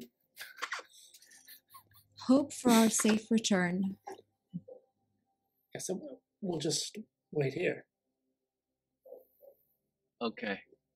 And with that, Jay, I'm going to ask you a lot of questions about about the situation at hand. Yep. How am I to deliver the package to the or get this contact at the Wayun gate to recognize me? Yeah. I guess I'm going to bring that symbol with me. So at this point, you don't know. You haven't received any information as to how or where. You don't know where the Wayun gate is. You don't know how far it is. No. The only correspondence you've had is this package that is in this room, and previously the scroll and the letter that you received before. Okay, so I'm just going to go out of the room and message Snow in the head again and go, wish me luck. Okay, so the best. Which door? And as you're doing this, Borth actually opens up that smaller door, and you can see that there's a bit of a lavatory in there. There's a wash basin and a chamber pot and things like that. So, and a mirror. All good. Quite lavish. So many people. And there's a smell of lavender that kind of wafts out of the room. As you go to the door, you do notice that the door is latched and locked, with a two very strong bars, top and bottom, and a lock in the center with a latch that you can kind of open on the inside. on the inside. Yeah. Mr. DM, Yes. before we leave the room, can I, supposing that this is a magic user or a wizard's chambers, can I just survey the room for magical items? I'm not going to steal them. I'm just looking. You're just going to investigate? Yeah. Yeah. Give me a investigation check, please. 14. Okay. With a 14, you don't see any belongings other than the ones that I mentioned before. You do find the circle under the bed that Joel found earlier. But as you kind of look through the wardrobe, it's actually empty. But you do see a circular kind of area of where there's kind of dust around it, but there's no dust in a small kind of circular area in the wardrobe. But it's an empty wardrobe. Can I notice these things as well? Give me an investigation check. Okay. There's something missing from here. There was an object here, a round thing, and now it's gone. I got a 12. Yeah, with the 12, same sort of thing. You all look around. There's weirdly no belongings in this room of note or of value that you can see. And you point out that kind of circular area of no dust. With the am I able to, with the circular thing under the bed, like get back to help me move the bed maybe to see this full circle so that it's not being blocked by the bed? Yeah, so Bacalhau knows that it is the teleportation circle that allowed you to get here. We have a we had a drawing of it. And now you know, but now Bacalhau, you're able to, you don't know the spell yet, so actually I don't even think you're able to memorize this circle to be able to come back here at any time, unless you have the scroll. We have a drawing of it. The drawing of it, yeah. Oh, The scroll, though, once you cast it, good. Basically disintegrated into dust. But the letter that he showed you with the circle, is still has the circle emblem on it. So you still have the map or the sigil for this area. Okay. For this circle. Who has it? Plunk had it last, I guess. Okay. Or you had it, I guess, because, well, I don't know. Plunk, would you have given it to him? I think I would have given it to him for him to. Okay. Because that letter, the letter that you got was also part of that as well. Was? Yes. It was written on the bottom of the letter. Shoot pants. Yeah. Okay. Dang, I wish I'd have thought of that. Because I do think I would have handed it over to Well, you can say you ripped out the circle part and gave him the circle off the letter. Well, then that's a very Plunk thing to do. It is. Sounds so plunky. Okay, so I have this little circle. I'll just keep it in my component pouch. Okay. All right. Cool. What do you guys do? So, yeah, I'm going to go just outside the door. Or I'll get the top latch for you. Yeah, and I'll get the bottom latch, and then whatever lock mechanism is in the middle of the door, I'll try to open it and get out. It's a simple latch. So the two bars kind of like lift off, and then the latch and the bars just are on a swivel. So the bars go over that latch, and you open it up quite easily. Okay, so I will then turn to Snow again. Give him a message that says, "I'll knock like this to get back in." All right. 1, 2, 1, 2, 3. Sounds good. I'll relay it to the rest of the party. Cool. And I'm just gonna assume that Cyra's with me. Yep. Yeah, and I'll use Mind Link to just be like, so what's your actual plan now? Right. Well, now I've got to find out exactly what I've been sent. And I'll sit at the door. And, I've built this relationship with Cyra at this point that I think that I'm willing to share a little bit more about who I am with her. So I'll sit there and I'll open the note that is inside, the little scroll note that's inside the bag that I pulled from the what was it? The Chesterfield, whatever. Yep. And you're gonna look at the note. Yep. Okay. Yeah, and he doesn't know that I'm like looking over his shoulder and reading it, but I'm looking over his shoulder and reading it. Okay. It's a little kind of rolled up piece of paper, and as you unroll it, it's like almost like the height of a fortune cookie kind of fortune, but you kind of pull it out, and it reads 200 miles, but all the while look for the one with a golden smile, and at the end it says M. So, who is this person with a golden smile? Do you know?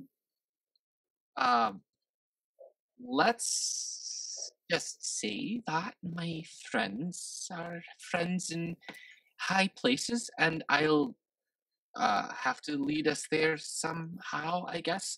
Let's head to the Wayun Gate, and if you see this symbol, and I'll show her the symbol from the bag, Jay. Yep.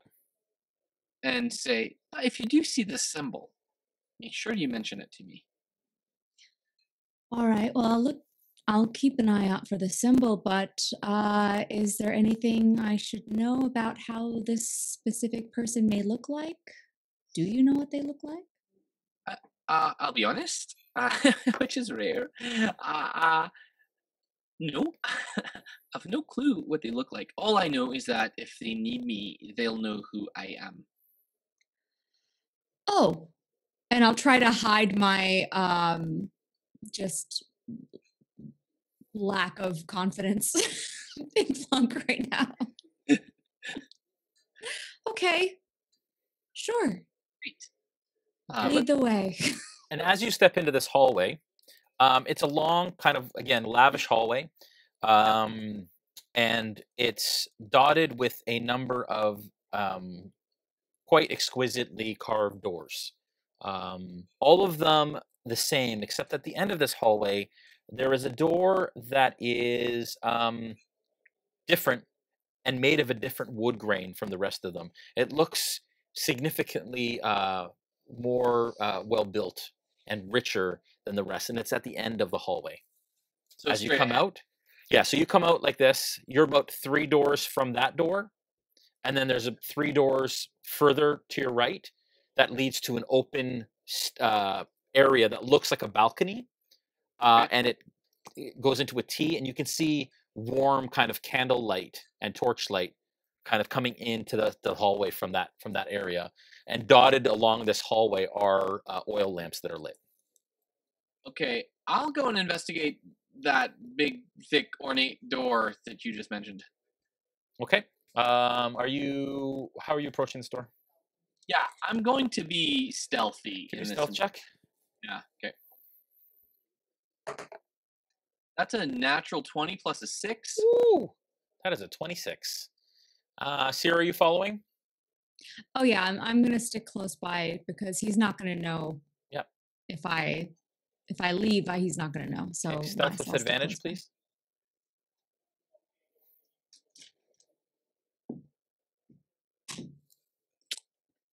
by. 16 plus stuff. 17. With a 17, yeah.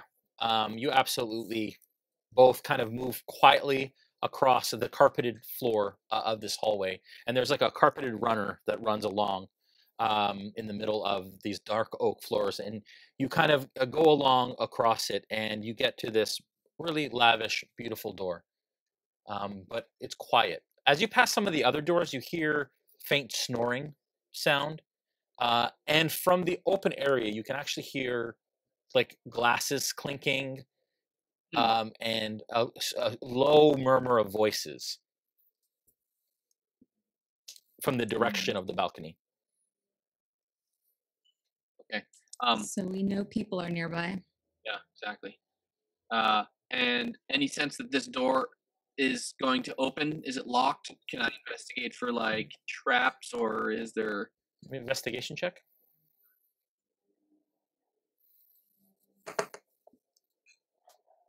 That is an 11.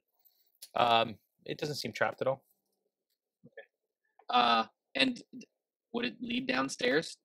I'm assuming we're on the 3rd floor. Yeah, so the balcony that you see across continues across. It may lead to a staircase, is your understanding, because it goes off and then it's open expanse across. So Right, there's because obviously like this is a room of some kind at the front of the house. Yeah. Or whatever.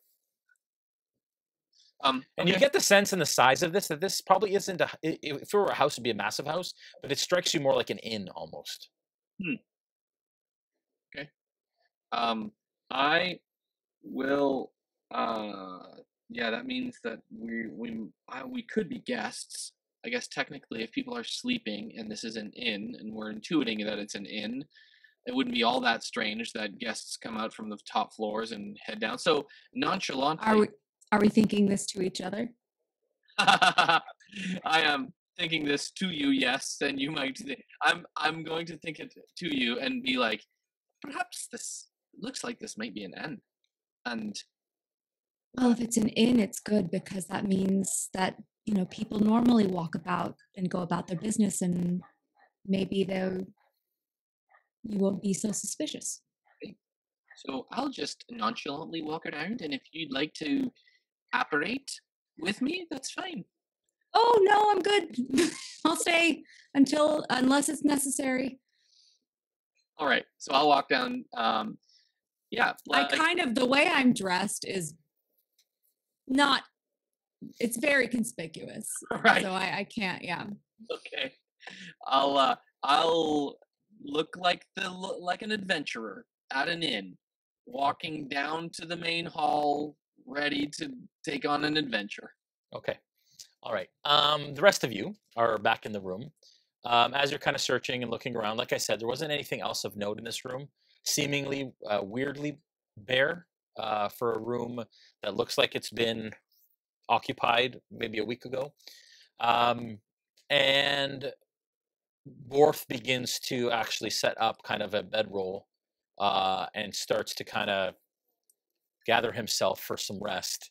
And he tells the crew they should do the same.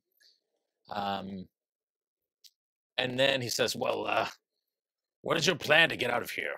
You got us here. Boy, tell me. Do you mean me? No, the other boy. And he looks at you, Snow. Then you hear his voice kind of shift to you. Snowy, he's looking at you. I can never quite tell. Okay, well, we need to get through the Wayun Gate to be able to help Ynil and accomplish the quest at hand. As for all of you, I don't know. What do you want to do? Did you want to come with us, or do you want to go your own way? This is a very challenging situation. There is so much that has happened. Well, we're obviously going to stick together because what other option is there? Well, I think Snow was talking to the crew. Oh, yes. We'll stick together because we're friends. Okay. Just making sure. Because it just wouldn't seem like a good thing to do after so long, but that makes sense. Just to part ways, yes. Be weird. I think that both you and your crew should rest and stay as long as our host allows you to, and then we thank you for all of your help. I don't know where you go from here, but we need to get beyond the gate. We don't need to go to the gate. Maybe we don't even know where we are. What is this place? We are in Nicodronus. Yes, but what is this building? Do we know? It might be an inn. I think it's an inn because it looks like people use this room, but not for a while. Like maybe they haven't lent it out for a bit. Dusty. That's my guess, but I don't know. We could go and look for the host and ask. Perhaps. I'm going to do that. But Gaziel, would you like to join me? I'm going to go downstairs. The only thing what if we don't know if the host will turn us in or not? I'm not sure if we can trust wherever we are. Well, they gave Plunk the paper with the directions on how to get here. So I imagine there's some sort of implied consent that it was okay to come here. You don't think it was a trap of some sort? I think we'd be dead already if it was. That's a good point.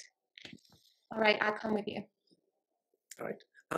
Both will let you know where we are when we come back. All right. And he kind of gets onto his, he's exhausted. He gets onto his bedroll and kind of rolls over and Both, I think almost you could immediately take the starts bed. snoring. What's that? I think you could take. I think you could take the big bed if you'd like, instead of the bedroll. You could sleep like a king. Okay. Good night. I'll leave the room. Okay. You leave the room, you see the same thing. To the left, 6 more doors and a kind of richer, more unique door at the end of the hallway. And to the right, you see 6 more doors and you see an open area that overlooks a balcony. And you see Plunk approaching that open area. Plunk, you hear the door open behind you at the end of the hall. Yeah, I'll look behind. Are there any stairs? Not that you can see right now, but you imagine that the balcony, it splits and there's probably stairs on the other side because it's a big open expanse Okay. with two basically paths that branch off. Well, it definitely looks like some sort of inn. Should we head down the stairs? Should we find some stairs? Yes. Yeah. Okay. Right. So you start to head down. Plunk, you hit the balcony first, and there are 2 stairways that go down to the right and to the left, and it looks like they switch back and then meet at the bottom again. But as you come up, please give me a perception check. Sure. That is a 16. Okay. You look all the way down, and this is open the 3 stories, and it has switchback balconies or stairs that go all the way down. So it goes to the right and left, and then it comes back and it joins again at a landing, and you can see that there is a guard standing on that landing. Clearly, Clovis Concord clearly is a Lezo guard that stands on that landing. And then it splits again. It goes down again to the main floor, and as it kind of gets down to the middle, it extends into this large balcony. On the first floor, you see a foyer with a lot of tables, a coat room, 2 bars on either side, a wide 10-foot staircase that splits, and then it goes up, as I mentioned. Atop the stairs is an 8-foot carpet draped over the center in a sky blue, but you can't see the front of it. In one corner, a 5-piece band is currently putting their instruments away and kind of cleaning up after what appears to be a gig. What are the 5 pieces? You're not there. It is a very tall chamber, which is about 15 feet high, obviously, with balconies at each area and the rafters that align with a series of wide wooden bars that hang from the right to the left, and 4 chandeliers hanging from the ceiling in different corners. The chandeliers are made of polished silver with 20 candles per chandelier that cause warm light to trickle down into the main area. The interior walls are light tan or pale gray with white, gold, and silver embellishments. Beside the entrance, you can see that there's a bit of a coat room, but it's currently closed. The room contains 10 round tables with fine white tablecloths, candles, and platters, which are now being cleared by a number of servants. Someone had a party. And there is bartenders at the end, but they're currently cleaning up. And you can see that that's kind of the layout of the main floor. But there is a Zalezo at each landing. Okay, so I will disguise self into a Celezo guard. Okay. And at the end of the hallway, Bacalhau, as you start to approach, you see you see Plunkrawk transform into a short, or not to a short. You're medium size, right? Yeah. Into a Zalezo, a shorter Zalezo guard. Yeah, just someone you might wonder, like, how did he get into the guard? Yeah. But, and you notice too that these servants are very well dressed servants, and even the band, you can see they're quite well dressed, and this being a very kind of polished place. Okay. You said I was going to take advantage of being invisible and try to fill my water skin with whatever booze is in the bar while nobody's looking. Okay, so you're gonna go for a drink. Not right now. I'm gonna save it for later. But Got it. you know. Got it. Okay. All right, so you guys head downstairs?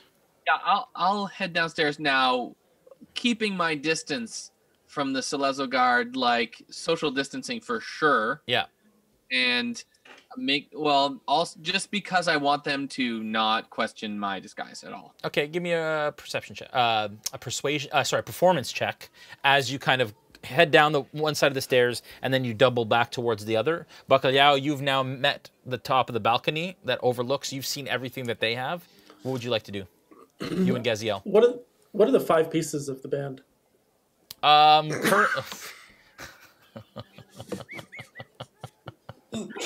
They are instruments you've never seen because you're a turtle who's stuck in a tower for all these years. That makes sense. That makes sense. I would say 26 on my performance check. Okay. Yeah, with the 26, you kind of stroll down and you kind of look at this guard and he kind of looks at you and his eyes go wide and he nods and he as you kind of pass. I'll continue down the steps to the next level. Okay. Okay, so Plunk's disguised as a guard. Yeah. Cyra's invisible. And we've got to try to get past the guard. Is there a fire escape somewhere? Not that you saw. Is the building up to code? I don't know. Are we in like the 21st century?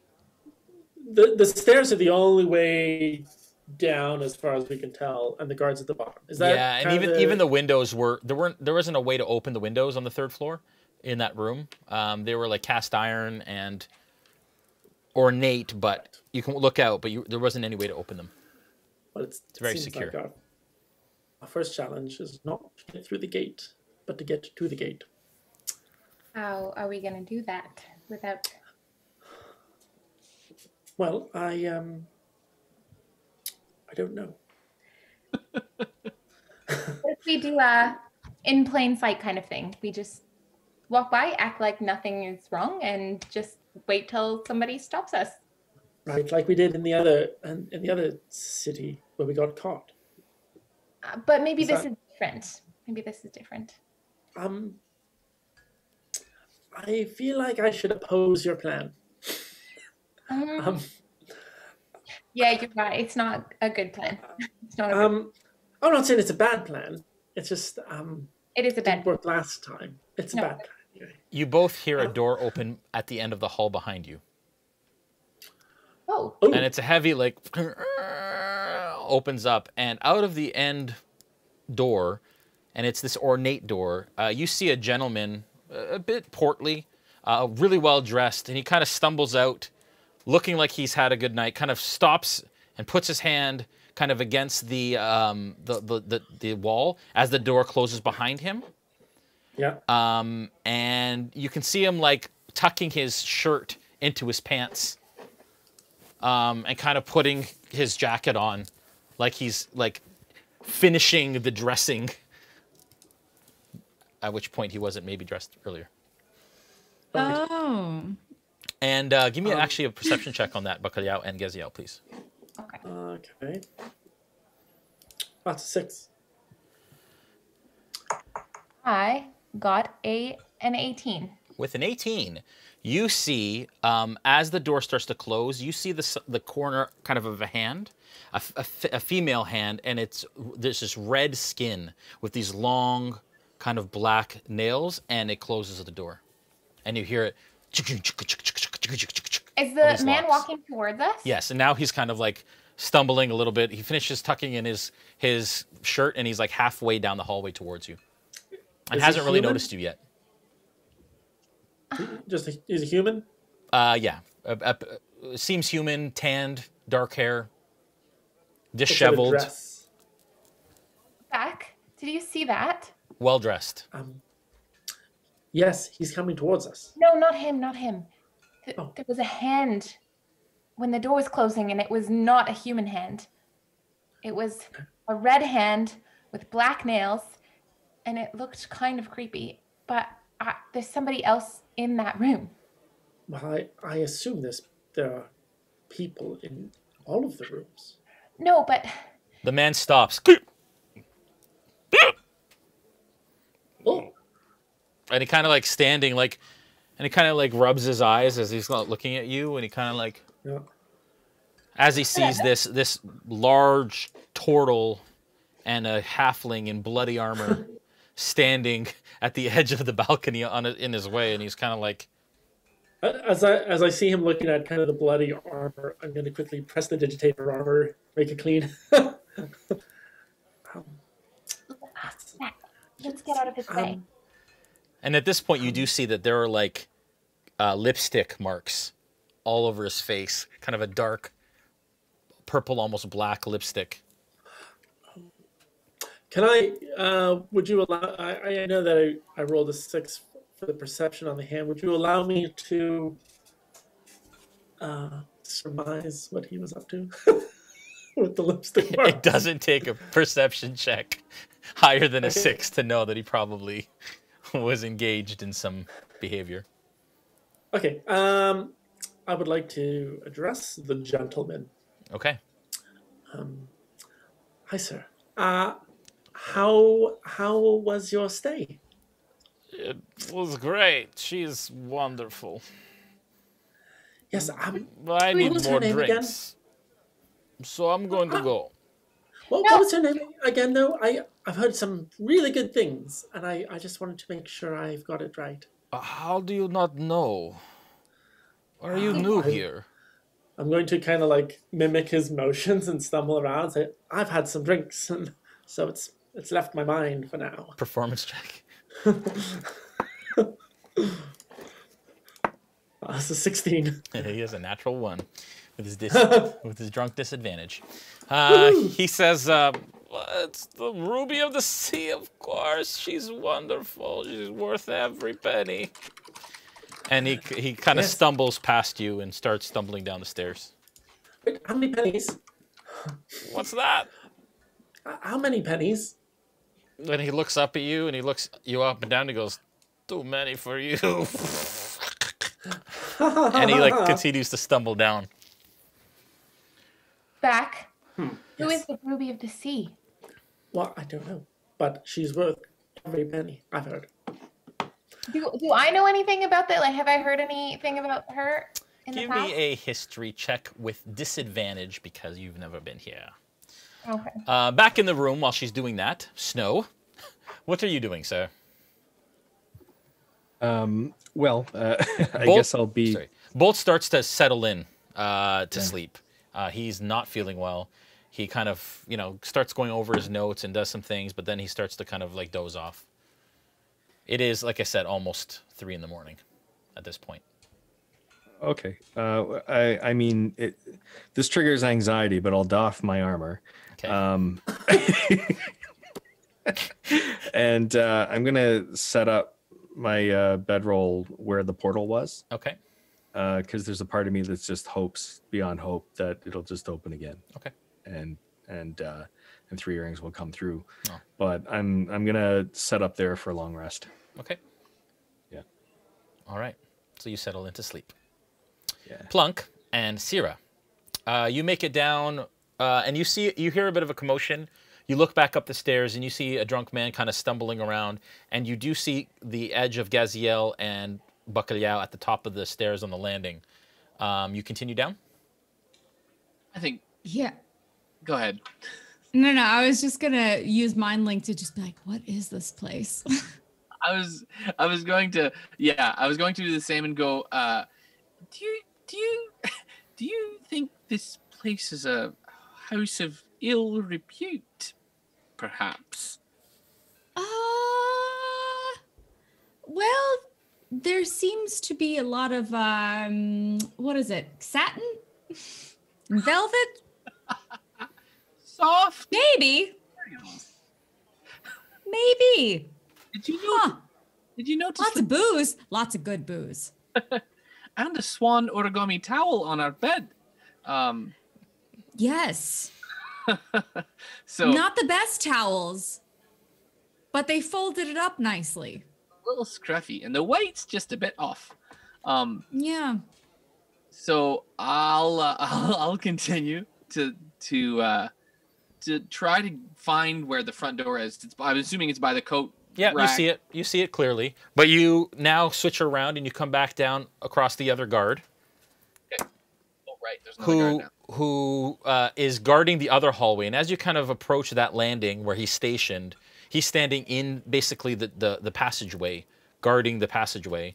And you see that there's more. It's just lined with more doors.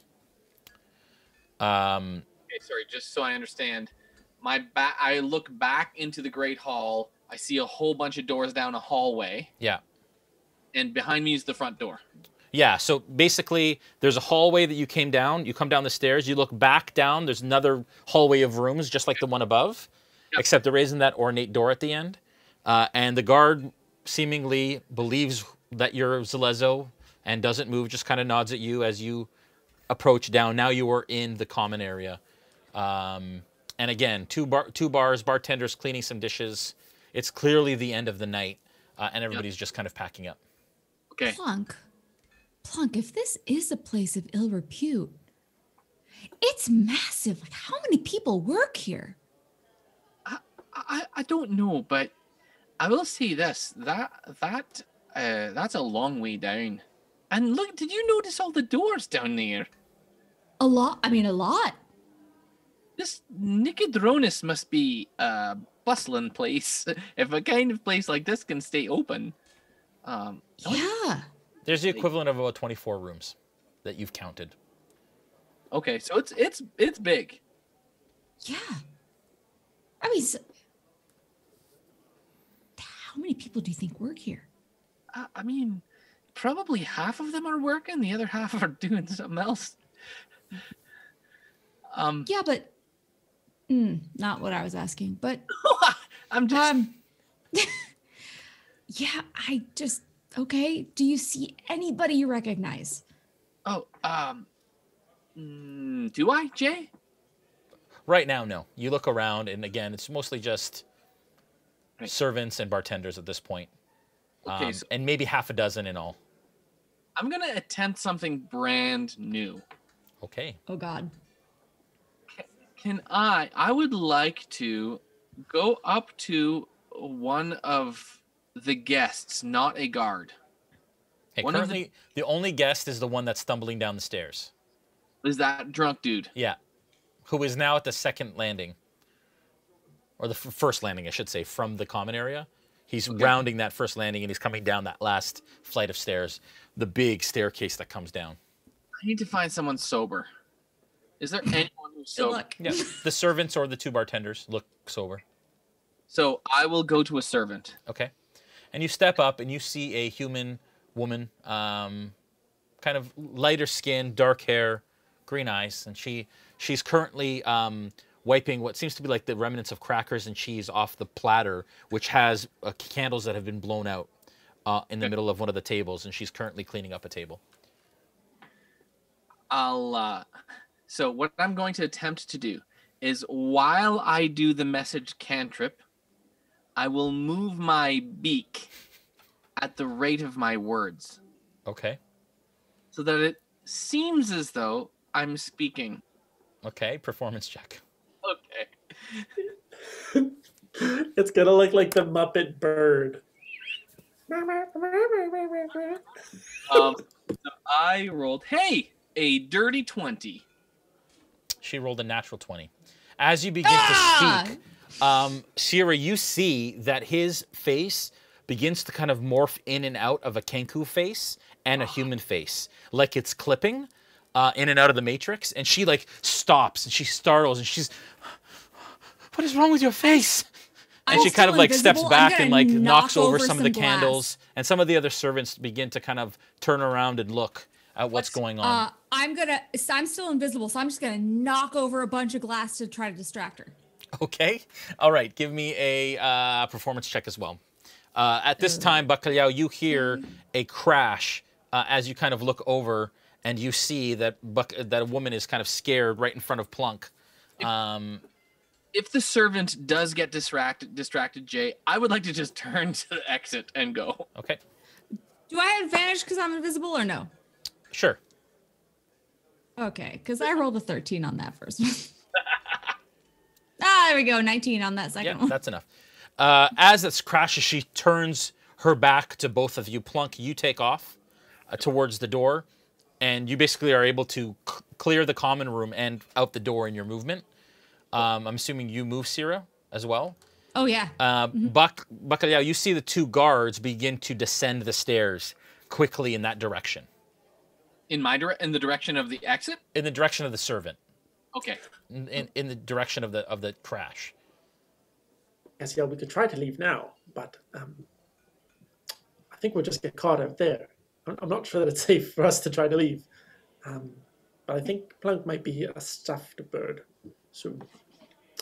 I think we should take the information that we found out back to somebody who might know, like Snow, perhaps.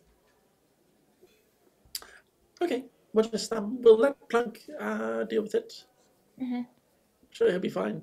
Yeah, I think we should go talk to Snow. I feel like he'd know the most. But we can make decisions too, you know. I know, but we don't know anything. But I don't know that Snow would know. I mean, who else can we ask? Borth, perhaps? Borth is from a ship. I don't think he would know. And he's asleep. We could ask Snow if you'd like. I think that we could probably make our own decisions too. Okay, what's the plan you have? Well, I haven't got one yet. I thought that I could try to go and hire the Ruby of the Sea and see what she had to say. I suppose she's good for counseling and talking about your problems. That's a great idea. Let's find some money and get you in that room. Well, I have money, and we could go together. I don't know if it's more if the both of us go in. I probably couldn't go. Why not? It wouldn't work for me, and it might work for you. Well, we could go and ask. It's just around the balcony, right? I just don't think the two of us should go at the same time. No, let's go. Come. And I'll start walking towards the door. Okay, you start walking towards the door. Cyra, as you clear that front door, you look back, and the servant is pointing in the direction of the front door as the Zalezza turns to watch the door close.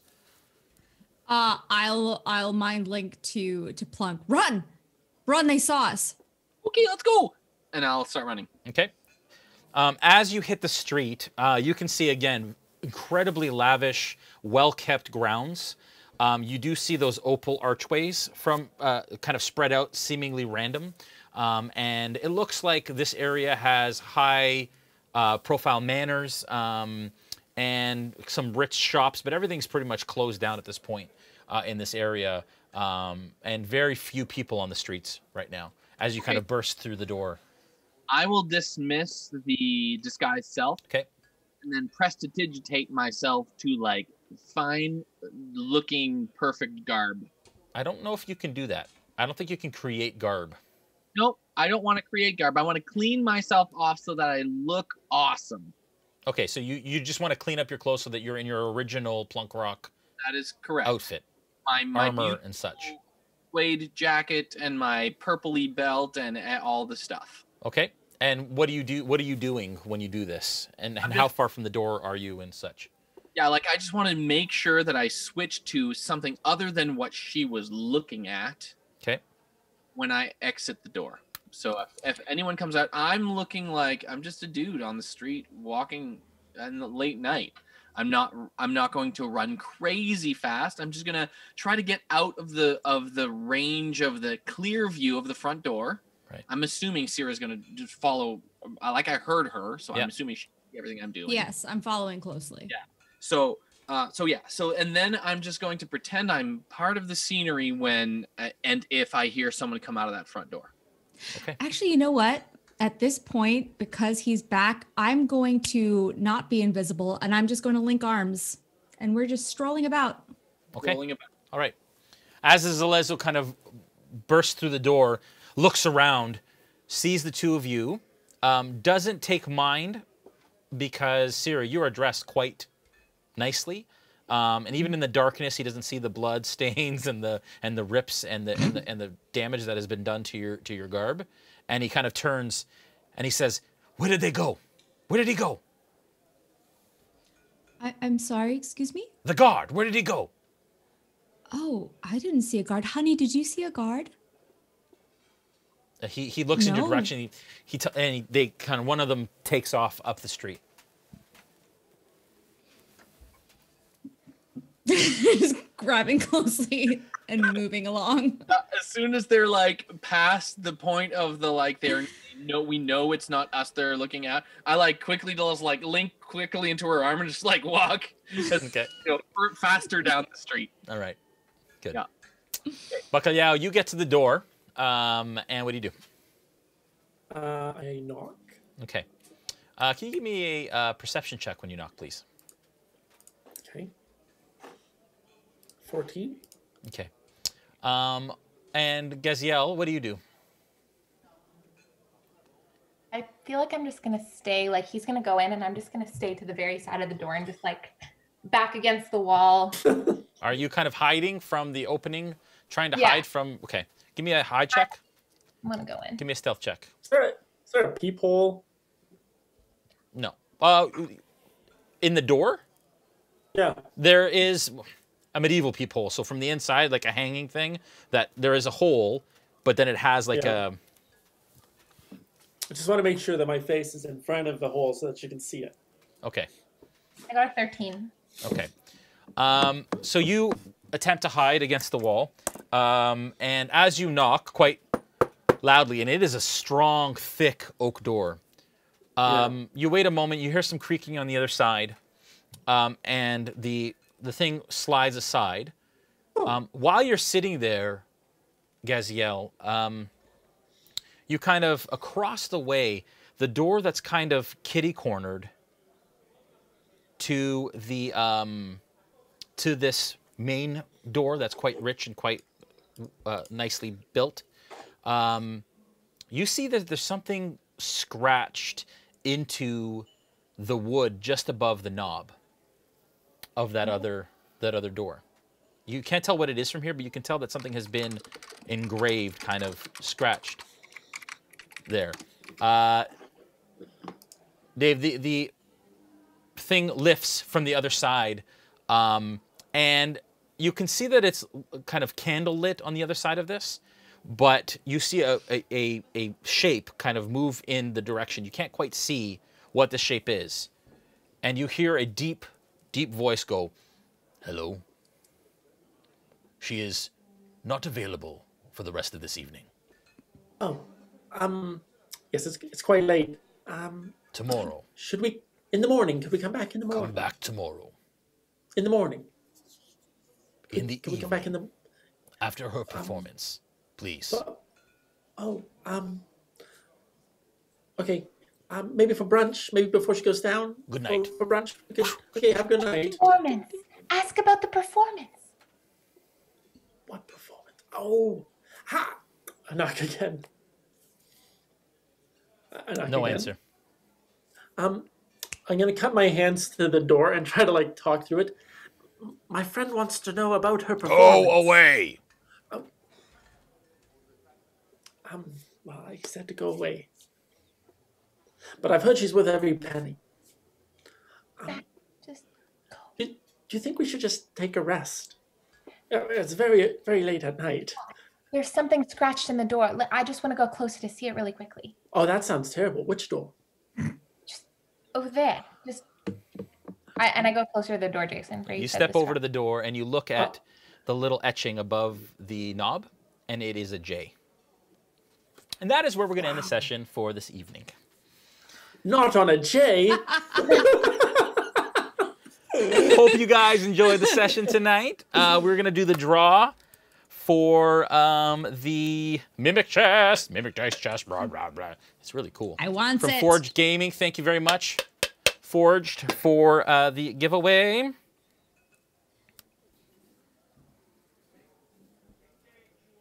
FinK213, you are the winner of the Dice Chest. Congratulations. Enjoy it. It is really awesome that Forged did that. Thank you so much, Forged. Thank you to all our sponsors, Hero Forge, Sirenscape, and all of our product sponsors. Thank you to the cast. Next Monday, a week today, we will have the finale of Tides of Wildemount Season 2. And then we're a week off until the premiere of Into the Mist Season 3. I'm so excited. It's going to be a blast. Hope you guys enjoyed it. Consider following. If you're watching on YouTube, make sure that you subscribe. Hit the little bell icon if you're watching this tomorrow. Yes, Joel? I'm not dead! And Joel is not dead. Hey. Plunk, live to fight another day. You guys have a good night. Take care of each other. We love you.